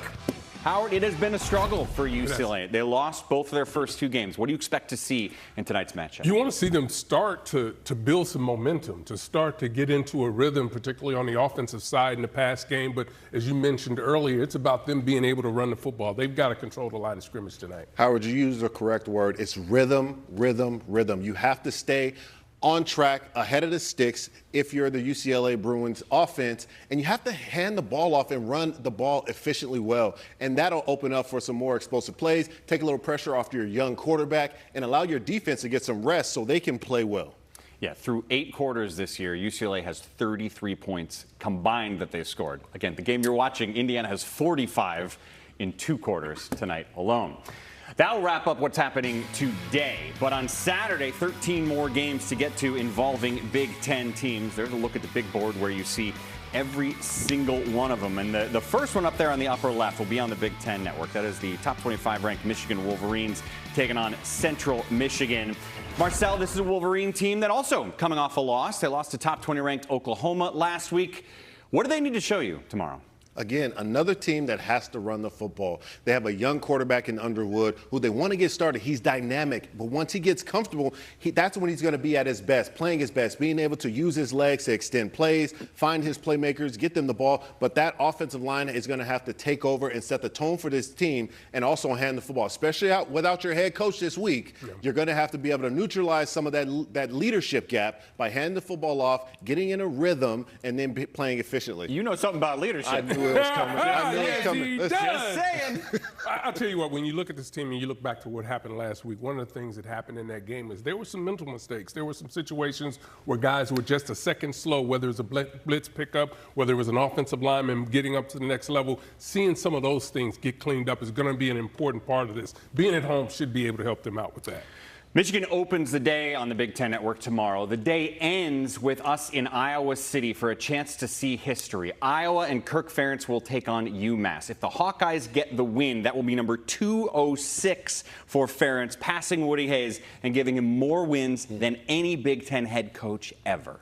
Yeah, it's really impressive. And I'll go back to our first year 19 years ago when we had a chance to go to Iowa. It was our first opportunity. We were meeting with the press before we were going to have an opportunity to watch practice. And I can tell you at that point, there were people that were questioning the way that's wild. He coached the game and what was going on. Yeah. And he's been able to stay the course, do it his way, and he's really been productive and outstanding, and it's going to be a great honor when it finally happens. Watching Kirk Ferentz just be steadfast in the way that he coaches the game, the way that he leads a group of men has been absolutely impressive, and it's going to be a special moment when he does surpass that number. The epitome of consistency, right? It feels like they're such a similar team every year. In an era when it's all about egos, he doesn't have one. No, no, not at all. All the interviews he's talked about, he's constantly downplaying, and he's excited to get the talk about him breaking the record over. Yeah, you know what? I think Indiana State's outnumbered right now. That's a defensive sack. They've had 3 of them so far. 45-0 India. I can relate to feeling outnumbered. Just call it what it is. Reminder, Saturday, 4 football games you can watch on the Big Ten Network. Starts off with Michigan, then in the afternoon, either Michigan State or Rutgers, and in primetime, Iowa, as Kirk Ferentz goes for the all-time Big Ten coaching wins record. Make sure you join us on Saturday. As for your game you're watching, well, these 2 schools are 59 miles apart on a map. Sure seem further apart on a football field, huh? Blowout so far for IU. Lisa, Jared, and Melody, back after this.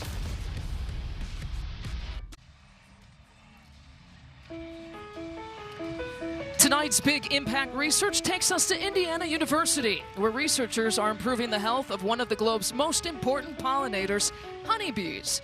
Bees play a vital role in human food security and the agriculture industry in the U.S. and beyond.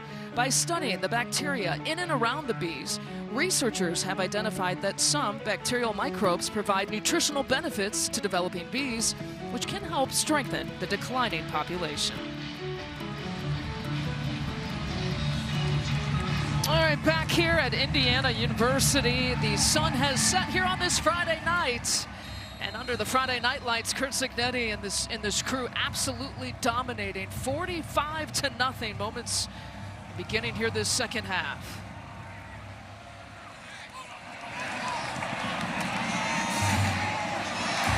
The return from Rochelle is stopped at about the 15-yard line. All right, 45-0 here at the start of the third quarter. Jared Thomas, a former Northwestern captain, Lisa Byington. We got Melanie Ricks on the sideline, too. A lot of superlatives, to say the very least, here for Indiana here in this first half. It was quite simple in that first half. That was a lot of bulletin board material that offensively and defensively the Hoosiers put up. So I know the way that Cignetti leads, he's expecting a lot of the same in the second half. Probably laced right into him, right? Very few words at that. That's right. That's right. All right, this Indiana defense pitching a shutout here so far. And the first series here of this third quarter. It's an offense here for Indiana State that's only picked up 1 first down here in the first half. 10 total yards of offense. And running into a crowd is Lawrence, trying to push it through. A gain of 5, gets about midway to the sticks. Your first half stats. These are real numbers, and it tells the story of the true mismatch of the first half. The 270 passing yards stands out to me because it's over that 250 passing yard mark I talked about in that first half and what he was able to do in multiple games with that type of effort at Cal. But it's the 5 touchdown passes as well that you can't see. A career high last week against Kennesaw State, and then outdoes the career high with another career high with 5 here tonight, and still counting. Against FCS opponents, but this Indiana State offense had been averaging almost 40 points per game, but going nowhere on that play.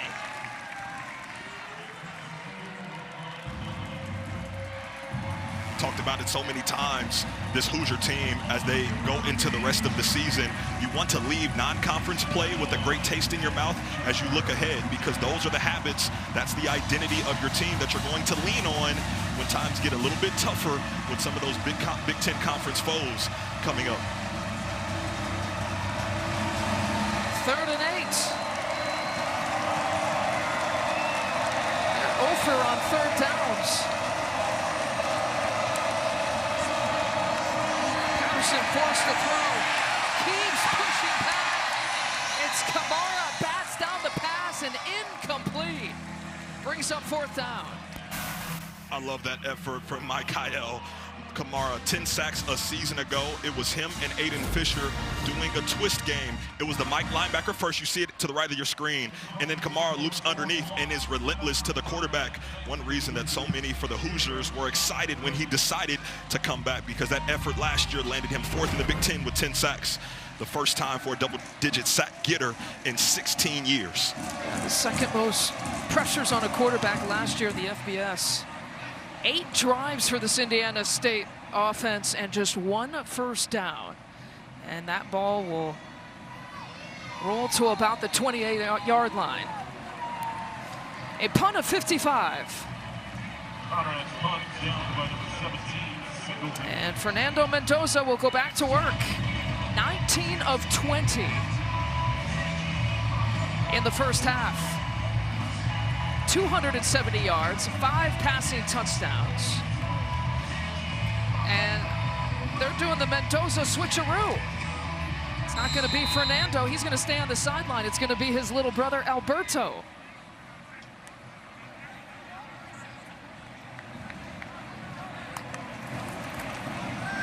And it's Alberto Mendoza through the hands of Surratt. You know, we didn't see Alberto until late in the 4th quarter last week. How much does that surprise you with that switch? But there's some context that's important there, and that was because his brother Fernando got hit late out of bounds, and it was only then that Coach Cignetti decided to put in Alberto. But what does Alberto do? Comes in and throws a touchdown. So not much drop-off between the Mendoza brothers. Last week, of course, they set a little bit of history. One incomplete pass, and then the next play is a handoff here to Black as Glass trips him up. A gain of 8 for number 8. That shoulder pad fixed. You know, the only active set of brothers to share the same quarterback room in the FBS. They're reunited since their days at Columbus High School in Miami, Florida. And of course, last week, set a little bit of history, becoming the first set of brothers to throw a touchdown in the same game since 2015.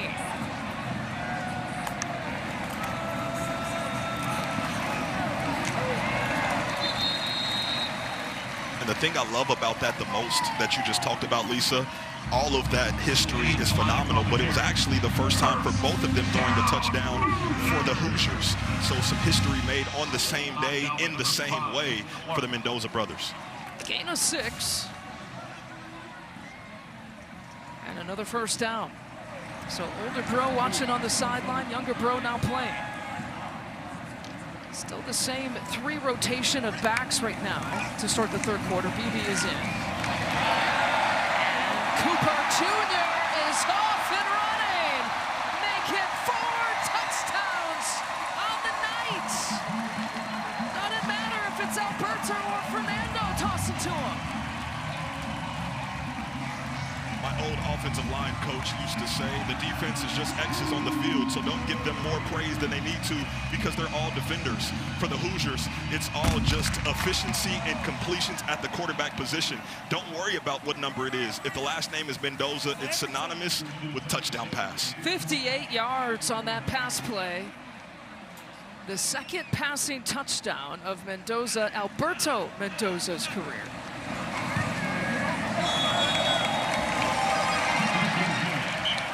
Extra point is good. Good work, little bro. Week 2, he finds Charlie Becker in the end zone. Week 3, a couple handoffs, finds the open window, and there's that man again, Omar Cooper Jr.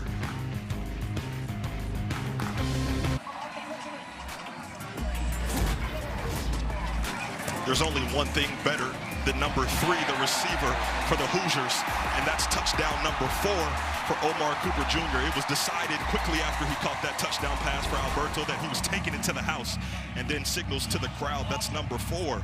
Put some respect on my name. It ties the program record for receiving touchdowns with James Hardy back in 2006. And this is Rochelle once again. Rochelle down the near sideline, almost to the 45.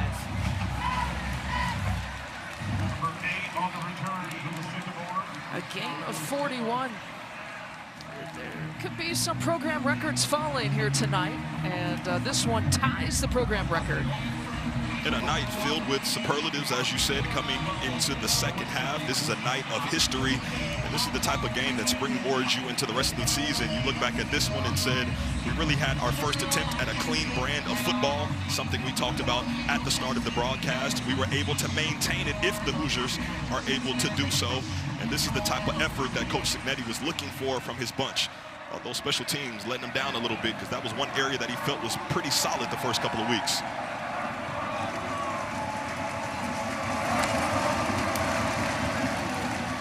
The blitz coming with Pods, the corner blitz, and wraps him up. Landino, the first to get to him. Landino, one of those defensive linemen who got his red shirt burned in last season in the 2024 campaign. I guess when you do so much for your defensive line group, they can't keep holding you back, and they just throw you out there in the fire. And he's done a nice job for the Hoosiers.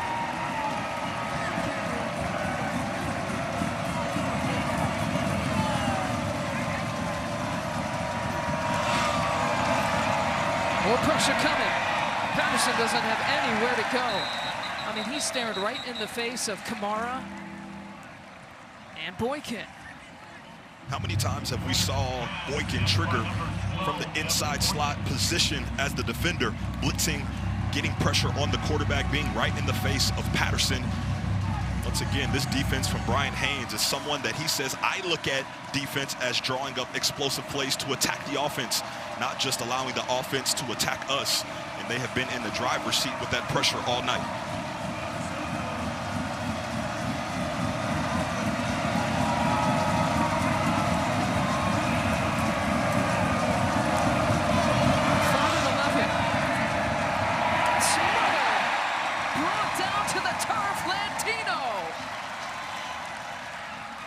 A home run hitter and the fourth sack of the night.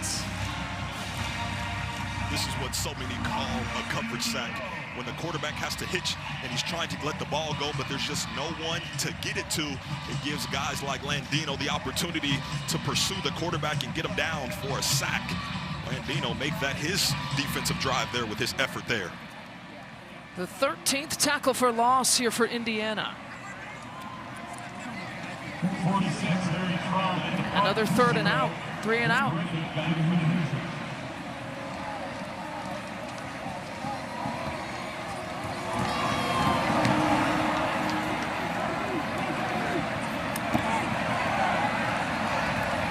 Jonathan Brady is stopped. A punt of 43, a return of 8.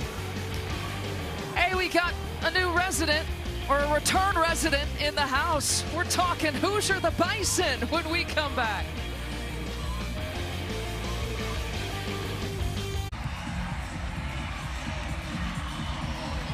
Hoosier the Bison having all kinds of good time a little bit earlier here tonight. He could do a little bit of everything. He's returned to the IU campus after nearly a 60-year hiatus. Mascot's homecoming, a result of the Bring Back the Bison Act passed by the Indiana University student body in December of 2024.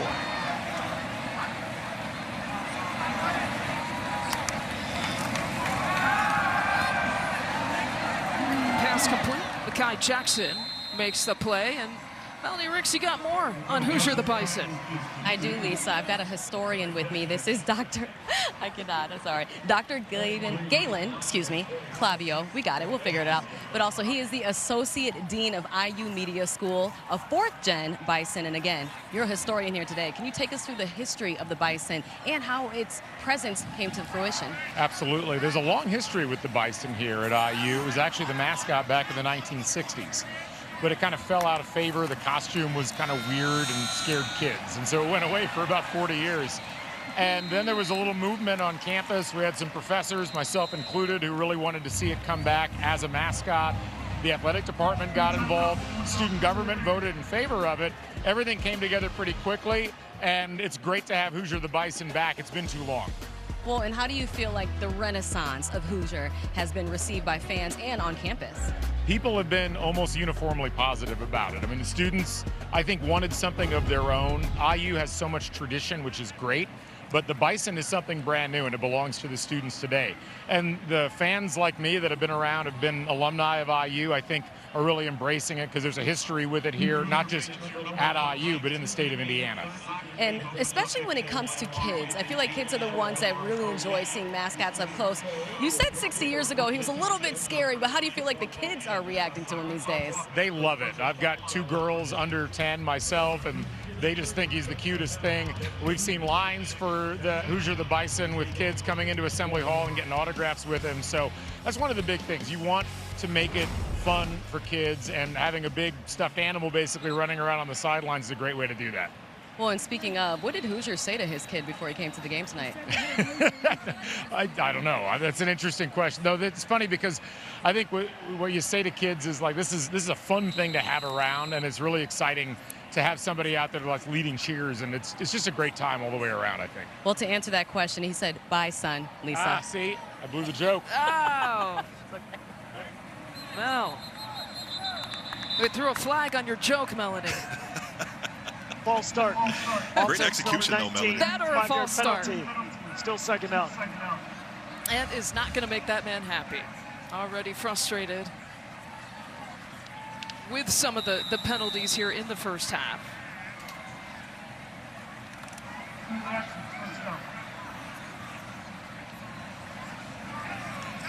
Khalil Benson, who was unavailable for Indiana in the first half, now at right tackle here in the second half for the Hoosiers.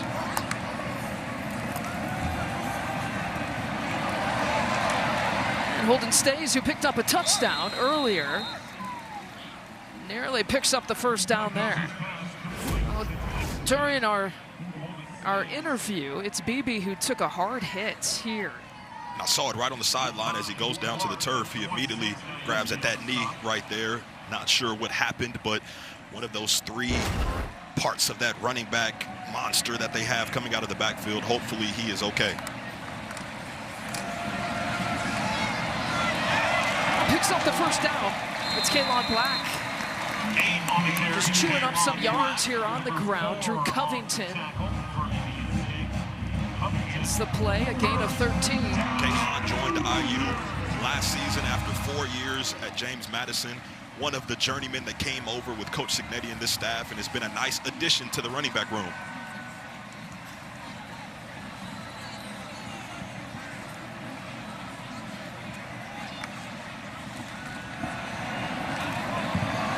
Mendoza. It's in and out of the hands there of Jackson, who's been targeted a few times at the beginning here of this third quarter. I just don't know if Mekhi Jackson got his head around quick enough that Alberto would have liked, just because that ball was on rhythm. As soon as Alberto got to the back of his drop, he already dropped it in the bucket, but Jackson just didn't look back and make eye contact with his quarterback. If you're just joining us, Alberto Mendoza starting the second half, the younger brother in the place of big brother.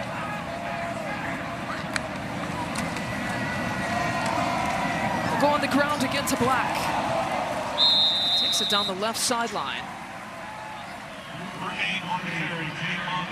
Jaden Childers with the tackle. And Black churning up some yards. A gain of 9, and Indiana now officially over 500 yards of offense here tonight. Lisa, the 8th time under Coach Cignetti that they've done that. Talk about high-octane offenses being efficient with their yards. When you go over that 500 mark, that is impressive. It's 3rd and 1. Yeah, 3 games and 3 games over 500-plus yards. Just going to add to it. Alberto Mendoza moving his feet. Glass with the tackle. And some smiles from Fernando. One thing that offensive coordinator Mike Shanahan talked about was more so about plays being called. I said, Coach, do you save plays for later in the season if you don't like what you're getting? He said, no, we fully empty out the arsenal, but we do bank some reps for things that don't get called. We do them in practice, so we just have the stimulus. Right now, I think they're banking personnel as well, something that could be key as the season goes on. It's Kobe Martin who's in at Running back spot for the first time, swings it over. It's Brady for touchdown number 2.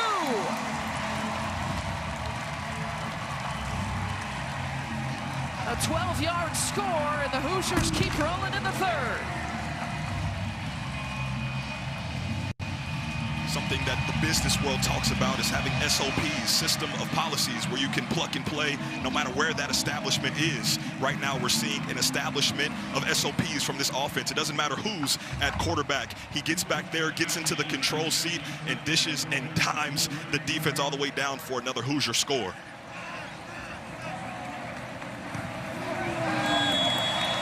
How about the Mendozas combined? 7 touchdown passes, 1 rushing touchdown. It's a Mendoza affair. Big brother proud of younger brother. Another touchdown, number 2 for Alberto.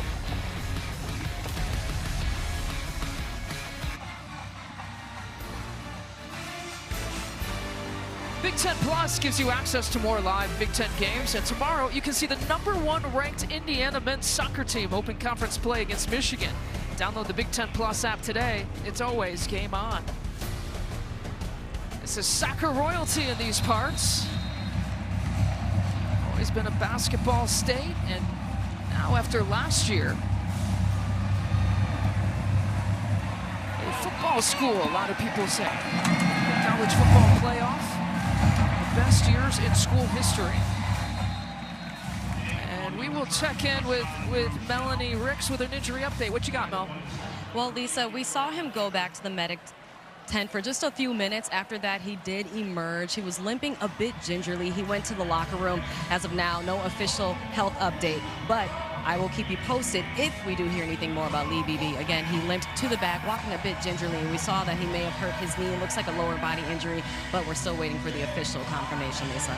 All right, thanks, Mel. And Lee Beebe and Hippie and Black again, the heavy rotation of their 3 backs, and once again Kurt Cignetti. You know, that's one of the values and the benefits of having more than 1 back. You know, the numbers are going to play that you're not going to have 3 healthy backs throughout an entire football season. That's one thing you talked about, was the lack of depth. That's not one position that they have that at, but something to pay attention to as the season goes on. Another TFL in the backfield. Tyreek Tucker and company escorting the ball carrier backwards, not allowing them to gain some momentum.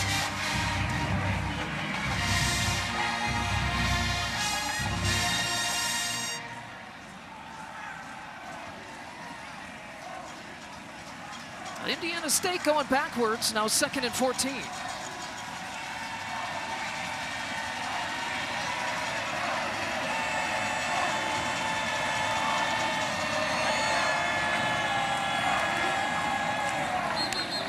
Wrapped up and nowhere to go. Well, 3 Indiana defenders. Jamari Sharp leading the way, but hobbling off. This is where you got to make the decision, right? You're up 59-0 when you start pulling some of these starters. You got Illinois coming up next, the conference season coming up next. This defense has absolutely throttled Indiana State. 14 tackles for loss. And only 1 first down allowed. And 3rd and 14.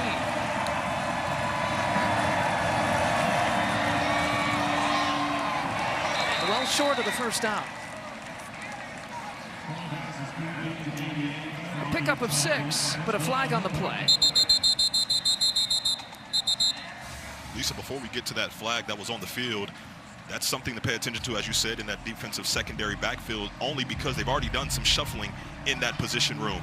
So any more shuffling puts them at even more of a disadvantage. Downfield, number 64. That penalty has declined. Result of the play, 4th down. We've got Illinois coming up next week, an Illini team that's 2-0. They play Western Michigan tomorrow night.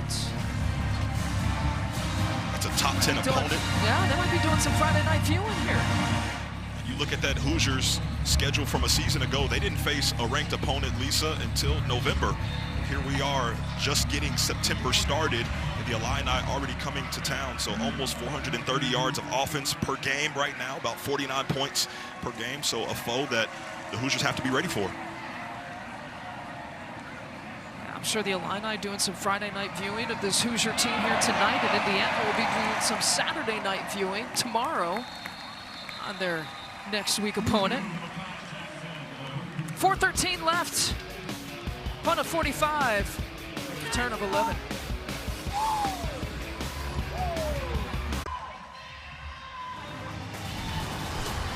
Bryce Underwood leads the Wolverines against Central Michigan. And then Kirk Ferentz looks to become the Big Ten's all-time winningest coach. All part of a football tripleheader tomorrow, only on the Big Ten Network and the Fox Sports app.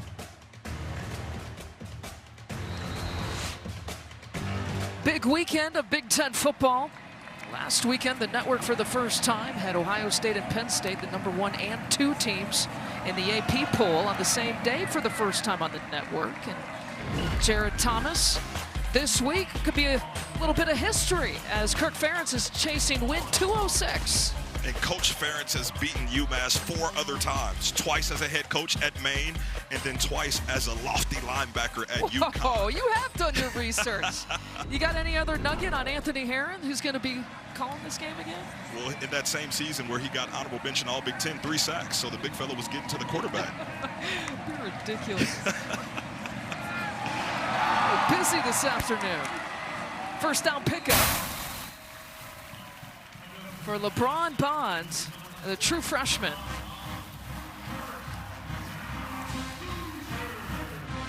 Got to see the redshirt freshman Kobe Martin, the running back out of Fishers, just north of Indianapolis, and then you see LeBron Bonds. So some young guys getting some burn in this second half. Like I said, this is always an important part of the game because young guys grow up quickly in games that are decided and help you later on in the season. Yeah, Kobe Martin playing in his 5th career game here tonight. We were wondering how long the starters here would go, and a flag comes in. Last week against Kennesaw State, it was really until the 4th quarter.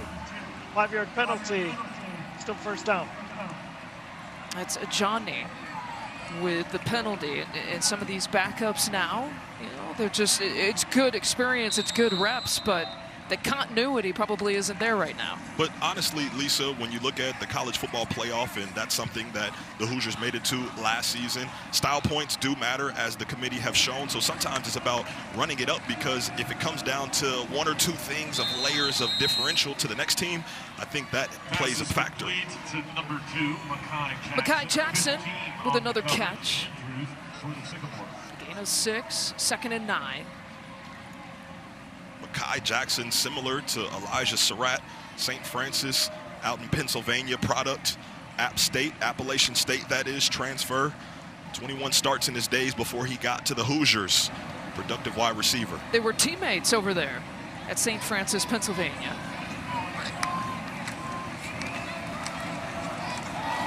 And a seam. He's open over across the 20-yard line. And Martin with a great run here for Indiana, a pickup of 22.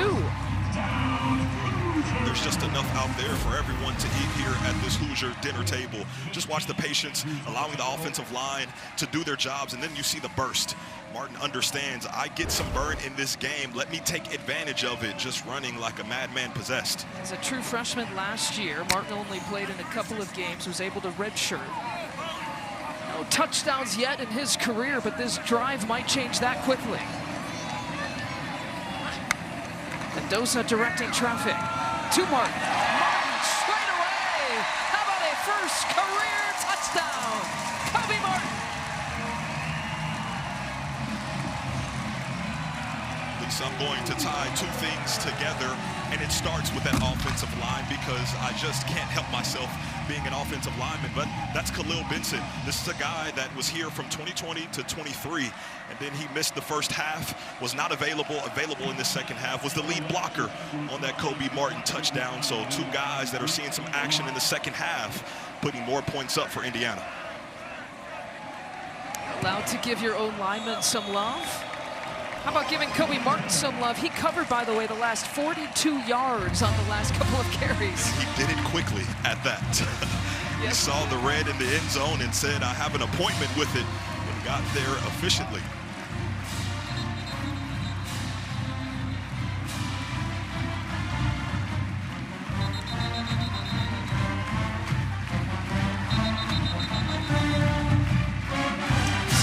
Justice Ellison kind of chasing him down. You know, very talented running back for Indiana last year. He's now an offensive quality control assistant coach and enjoying this new group of running backs for this year. But the thing that I love about this is sometimes guys that have great careers that don't go to the NFL sometimes get forgotten about, but not so much for Justice Ellison, still contributing, and one that is an important role for this offense, breaking down plays in real time, just doing an outstanding job. And the Hoosiers, 8 plays of 20-plus yards on the ground.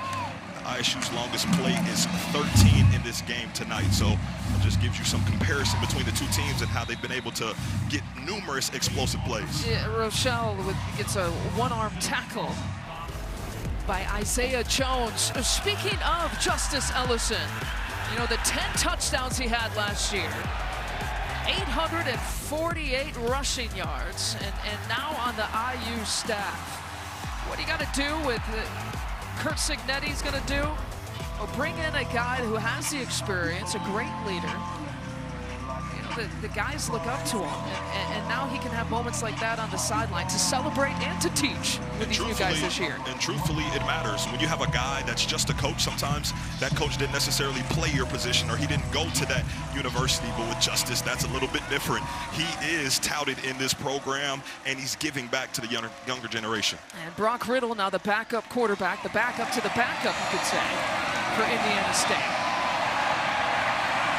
That's a solid move by Torrey French. It's a 12-yard gain, but he ran probably about 20 to 25. And picks up a rare first down. It's first down number 2 here for this Indiana State offense. One in the first half, and right now one in the third quarter. Brock Riddle is your quarterback out of Greenwood, Indiana.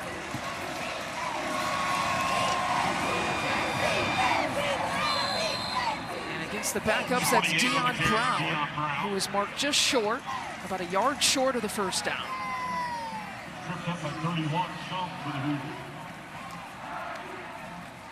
Dion Brown along with Ples Lawrence. That's a first down pickup. So back-to-back first downs for the first time here tonight. Ryland Gandy, backup defensive back here for Indiana, making the play.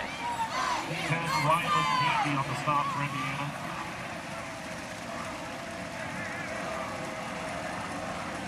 Oh, he wasn't ready for the snap. Riddle was looking for the sideline for the play call. Some insight into those second-string players coming in and not understanding how the operation goes as the final seconds of this third quarter comes to a close. Luckily for the Sycamores, they were able to pounce on that one. This is the end of the third quarter.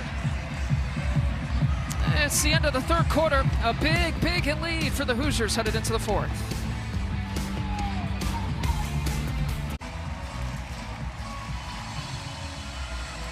Start of the fourth quarter, big advantage for Indiana over Indiana State.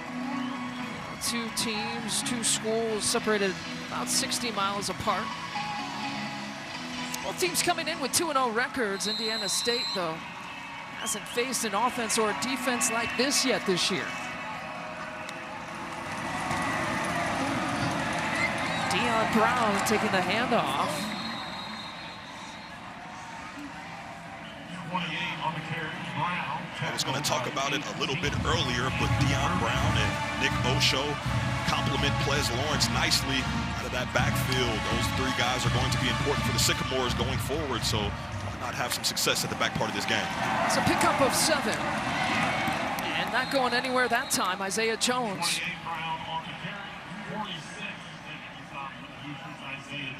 Already has a sack to his name here tonight. Brings up another third down, and Dion Brown hobbling off. It's just that point in the game, bodies starting to break down after what is a major output just early parts of the season. So guys still finding their footing with their conditioning and just the maintenance of their bodies. Third and 6. Pass complete but short. 4-yard gain, fourth down. A mini test for this Hoosiers defense. It's clear that Indiana State Sycamores are going to go for this. So let's see if this young bunch of defenders can force a turnover on downs, flying to the football as they saw the starters do. Anthony Chung, a Wisconsin native, a redshirt sophomore, making the tackle. 4th and 2. And they'll decide to punt it. I stand corrected. Trots out there. Trauma's 4th year at Indiana State as the punter for the Sycamores.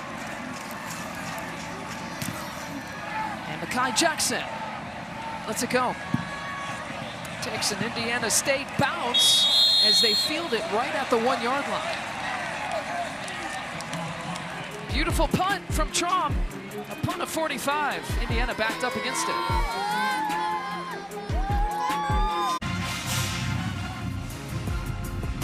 Well, it's a big number night, so you would expect some records to be set. They certainly have. 45 first half points, the most since Western Illinois back last year. Omar Cooper Jr. has tied a record with his 4 receiving touchdowns, the most since James Hardy in 2006. Fernando Mendoza, 950 completion percentage, 19 of 20. Coop Signetti watching his team try to salt away here the 4th quarter minutes. Get some valuable reps for the backups and also stay healthy. I would even take those statistics that we saw coming back from the break a bit further for some more reflection. This team for the Hoosiers has been rolling offensively since the second half against Kennesaw State last week, where they scored 35 points in that second half. Kept up that same effort with what they did in the first with those 42 points. The Hoosiers are rolling right now. Alberto Mendoza still your quarterback. Remember, Indiana was backed up against it. Beautiful punt coverage. The 45-yard punt, Braxton Sampson on the stop. You see Fernando Mendoza, now Alberto Mendoza, his younger brother. What are the biggest differences or maybe even similarities? What jumps out to you about those guys? Just the fact that Alberto is just younger. I think with time and experience, these reps are going to be invaluable for Alberto. But as you look ahead for him and seeing older brother do some great things, why not learn from your older brother and be a young guy and take advantage of your opportunities when they come your way? And he's done exactly that in the last 2 weeks in particular. Offensive coordinator Mike Shanahan says they're basically joined at the hip, as you would expect, and almost threads a beautiful pass. It was intended for Mekhi Jackson. I just don't think Mekhi Jackson expected that football to float over the hands of the defensive secondary for the Sycamores. But that just speaks to the skill set that Alberto has with that touch on his passes. This is the first punt for Indiana this game. It comes with 11:44 left to play in the 4th quarter. That speaks to the domination for these Hoosiers against a very overmatched FCS Indiana State opponent here tonight.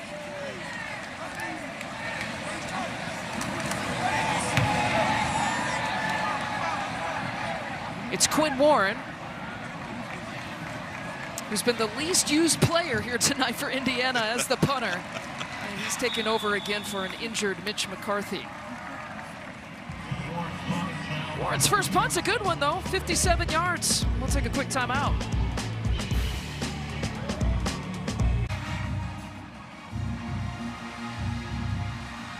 "66 points Indiana has put up. Omar Cooper Jr.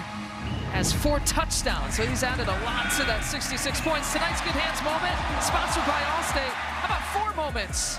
Sarah Thomas has 4 touchdowns. All 4 of them. I understand the strategy by the Sycamores. Put a lot of attention on Surratt, but the only thing they forgot to do was cover number 3, because he hurt you for 4 of them.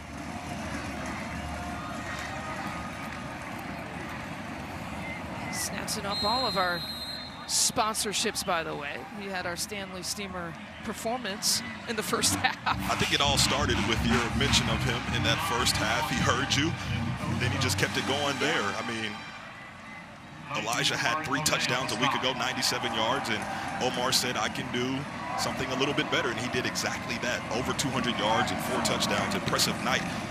Just kind of wondered if this season would be better than last season, which was his best year here so far. And he almost basically had a season here tonight with those numbers. All by his lonesome. That's right.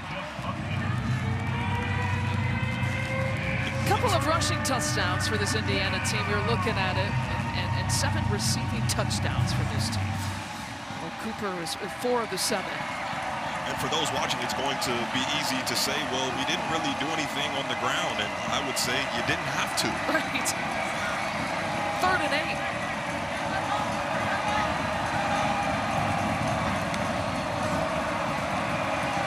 Here's Brock Riddle. He's got to roll away from the pressure, and on the move, the catch is made to Singleton. Really, really impressive play. Maybe one of the best plays here for this Indiana State offense. As he rolled out, you see steps up in the pocket, gets out of the pressure, putting him under duress, puts the defenders in peril, and keeps his eyes down the field and completes one. Yeah, it was the best play and the longest play at a gain of 17. That one over the head of no one. Couple of players to no one. Turvey again providing the pressure. One thing that Coach Kurt Mallory talked about, the times that they've really stayed in games with these FBS schools, is they haven't turned the ball over and they've eliminated the explosive players. And one of those things was checked, but the other one not so much. They just, from the start, gave up so many explosive, and it continued all night. And around. And so the play calling mixed up a little bit here on this drive. Turner drops him. Pick up a 4. Caden Turner, his 4th year at Indiana. Just 19 total tackles in his career coming into tonight. It's now 3rd and 6.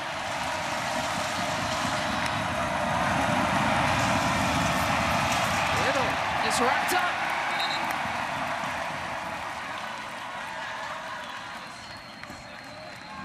That was just a hey, diddle, safety up the middle. Jaja Boyd didn't even get a chance to get to the quarterback because all of his peers got there first. Coach Haynes dialing up the pressure even when the backups are in. William DePape with the 16th tackle for loss. And to punt for the Sycamores, 46, very strong. 2 back for the Hoosiers, Makai Jackson. Makai Jackson still back.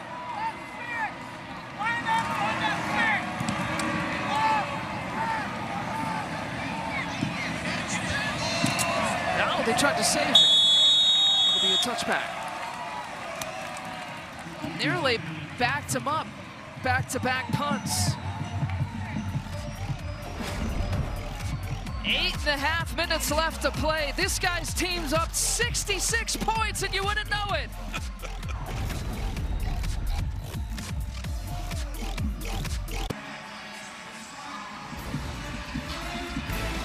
Wednesday, a star-studded volleyball doubleheader comes your way. First, Penn State battles Pitt in a top 15 showdown. Then 6th-ranked Wisconsin faces Marquette in Milwaukee. Coverage begins at 7 Eastern, 4 Pacific on the Big Ten Network and the Fox Sports app. Milwaukee's a great place to be, I hear. Yes, it is. Yeah. Somewhere that you spend a lot of your time. That's right. People should come visit. Come to a Bucks game if you want.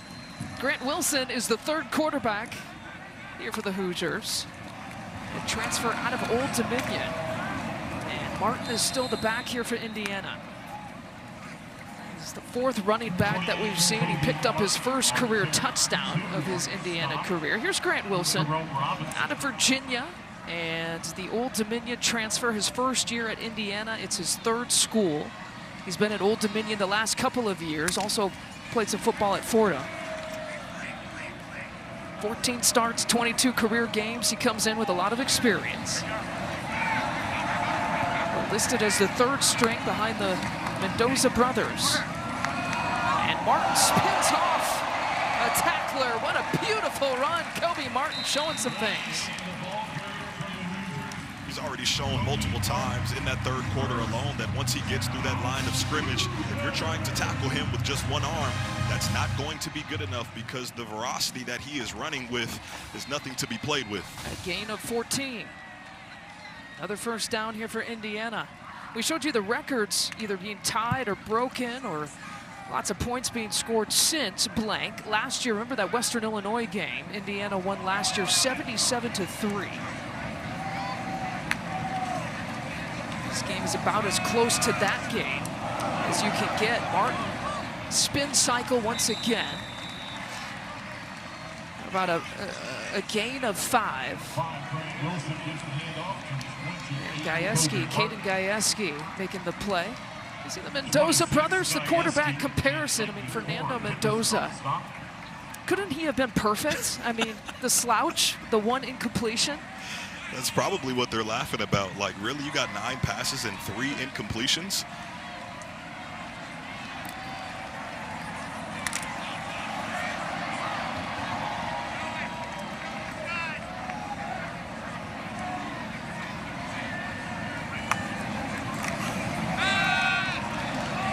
Right at the sticks and stretching for it, Mekhi Jackson.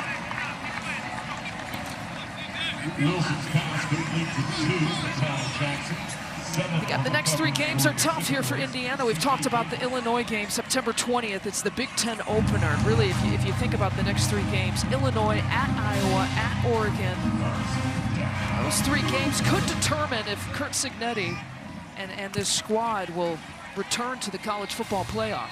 And truthfully, talking to some fans on the way into the game today, they're looking forward to those games to truly see if this team is similar to last year's team with excitement and results. And Sean Cuno with his first carry and brought down just short of the first down. Nick Yatsko again. He's been in on some tackles, pickup of 7. Austin Liebfried leading the way on that run play, flatlining a defender, showing that although I'm with the second string, I can still produce at a high level. Offensive lineman out of Wisconsin doing a nice job pulling out on the perimeter. You know, Jerry DiNardo, who loves to also break down the offensive line, would just be so proud listening to this. This is a hello to you, Jerry, coach, if you're watching. Cuts it back, Cuno. And gains the first down. 20, Sean Cuno.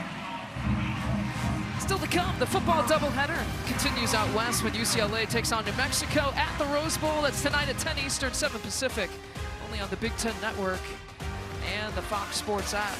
2 things with that game, yes. Lisa. UCLA looking to get in the win column. Yes. They're starting this season 0-2 for the first time since 2019, but also the only team that hasn't scored in the first quarter. So maybe that's a good starting point for them as they play that one at home. Here's Martin. Tripped up, he keeps going and falls forward. Yatsko again with the stop, a gain of 17. Let's give him a new nickname. Instead of Kobe Martin, just call him Kobe Jukebox. The joystick getting spammed as he gets out on the secondary.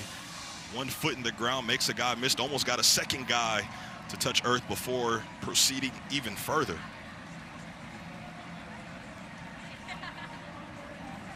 .284 yards on the ground, 379 passing yards for this Indiana offense. Over 600 total yards. And still going. And there's Martin. 28 on the carry for Indiana. Want some football trivia? Just ask Siri. Which coach has the most college football championships? 26, Caden Gajewski on the stop for Indiana State. Jared Thomas, you've done research all night. I'm gonna go Mr. Saban. Mr. Saban. I feel like that's a safe bet. Bear Bryant. Yeah. The guy before him. Right, exactly. Martin cutting it back. He's looking for touchdown number 2, just short of the goal line. 28, Kobe Martin on the carry. 32 on the stop. Well, Siri asked the question. Siri can give us the answer, too. We have that coming up next. Got to go to Siri to get it. First and goal. As Jared breaks out his phone. I'm just waiting to see if this IU offense is going to eclipse 300 rushing for the 3rd straight game. They did it the first 2. They call Kobe. And for another touchdown. Kobe Martin. His 2nd score of the night. It's a little thing, but it matters. He did so much work to get you all the way down there. Reward the young man and get another touchdown for him and the Hoosiers. Nice job by that young man, toting the rock all the way down the field.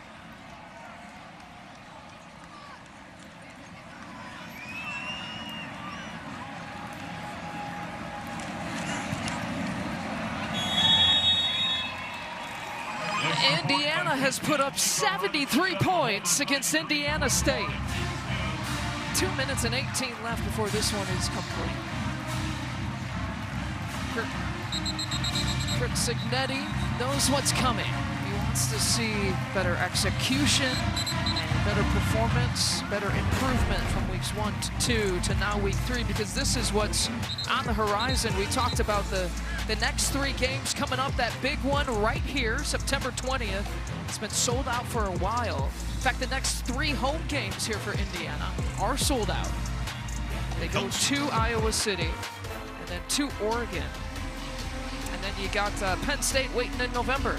It helps when you're 11-0 at home, something that you talked about at the start of the broadcast, going into some of those home matchups in the Big Ten, but also want to bring it back to the run game, something that they can live and stand on the rest of the way. This is now 14 of 16 games under Coach Signetti that they've gone for multiple rushing touchdowns.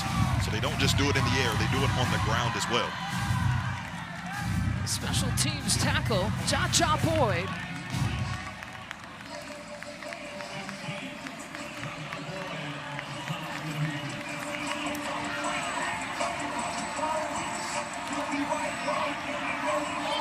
Nick Saban holds the record for the most national championships. A total of 7. So I was right. You were right. For anyone thinking about texting me after that, just go ahead and unsend that message. Just place some doubt in your mind.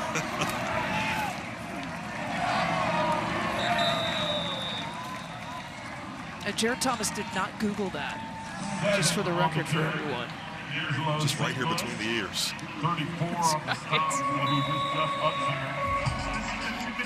The 2-minute timeout is here in Bloomington.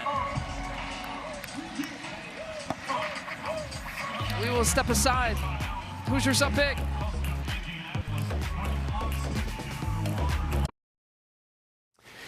Mike Hall and Howard Griffith with you here in Chicago. I think Indiana's going to win. I said it at halftime. I stand by it, man. You did, and I have to agree with you, but now's an opportunity for them to start to look forward to this Illinois matchup. This is going to be a great game for both teams. Oh, man, next week. Going to be real fun for Indiana and Illinois next week. Hey, this is just the first of 2 games for us. We got UCLA and New Mexico. The Bruins trying to get their first win of the season. That's coming up in just a little bit. For now, back out to Jared and Lisa.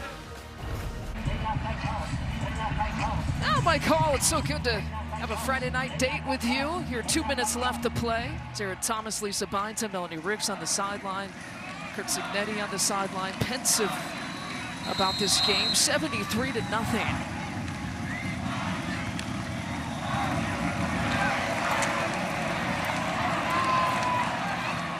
Indiana wrapping up there. 7 on the field. Wednesday, a star-studded volleyball doubleheader comes your way. First, Penn State battles Pitt in a top 15 showdown. Then 6th-ranked Wisconsin faces Marquette in Milwaukee. Coverage begins at 7 Eastern, 4 Pacific. The Big Ten Network and the Fox Sports app. So many ways you could describe Indiana's domination here tonight. One of those ways, they don't have a takeaway tonight, but yet they have 73 points. But they sure took away the heart of Indiana State pretty early in this one. Well played on 3rd and 2. And the pitch, a first down gain. 7, St. Louis on the carry. Angelo St. Louis getting his first reps here of the night in the final 2 minutes.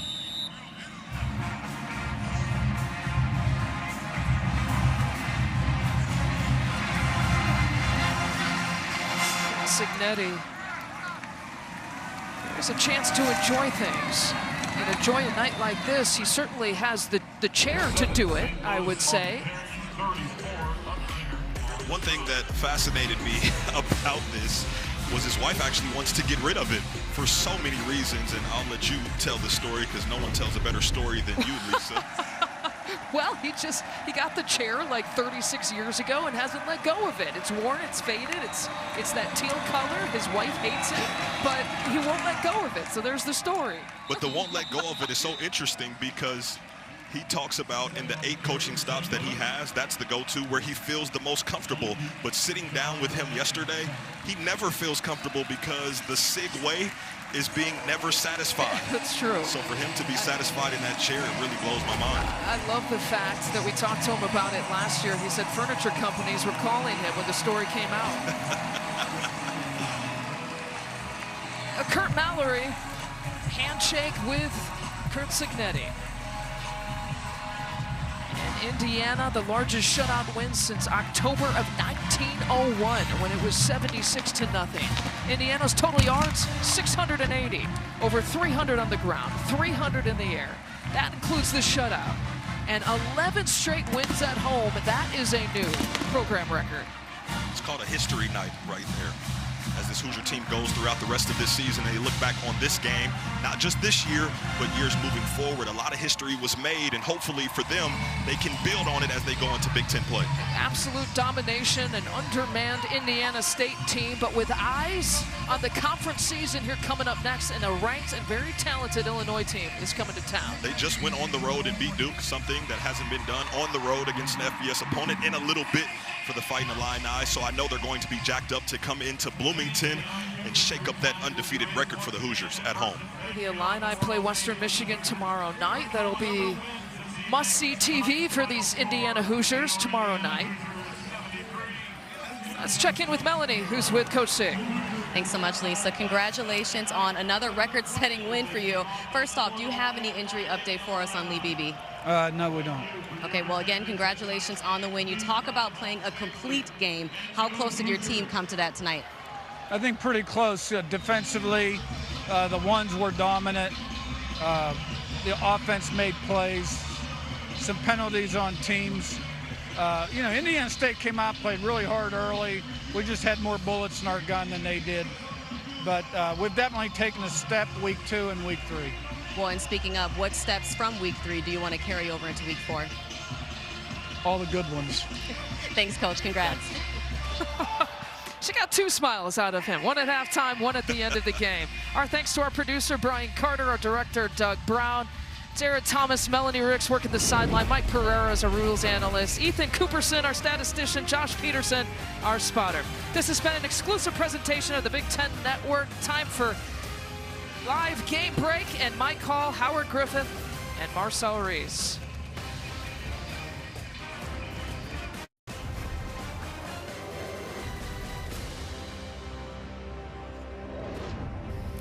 Game 1 in the books. Game 2 coming up next. Nico Iamaleava and the UCLA offense trying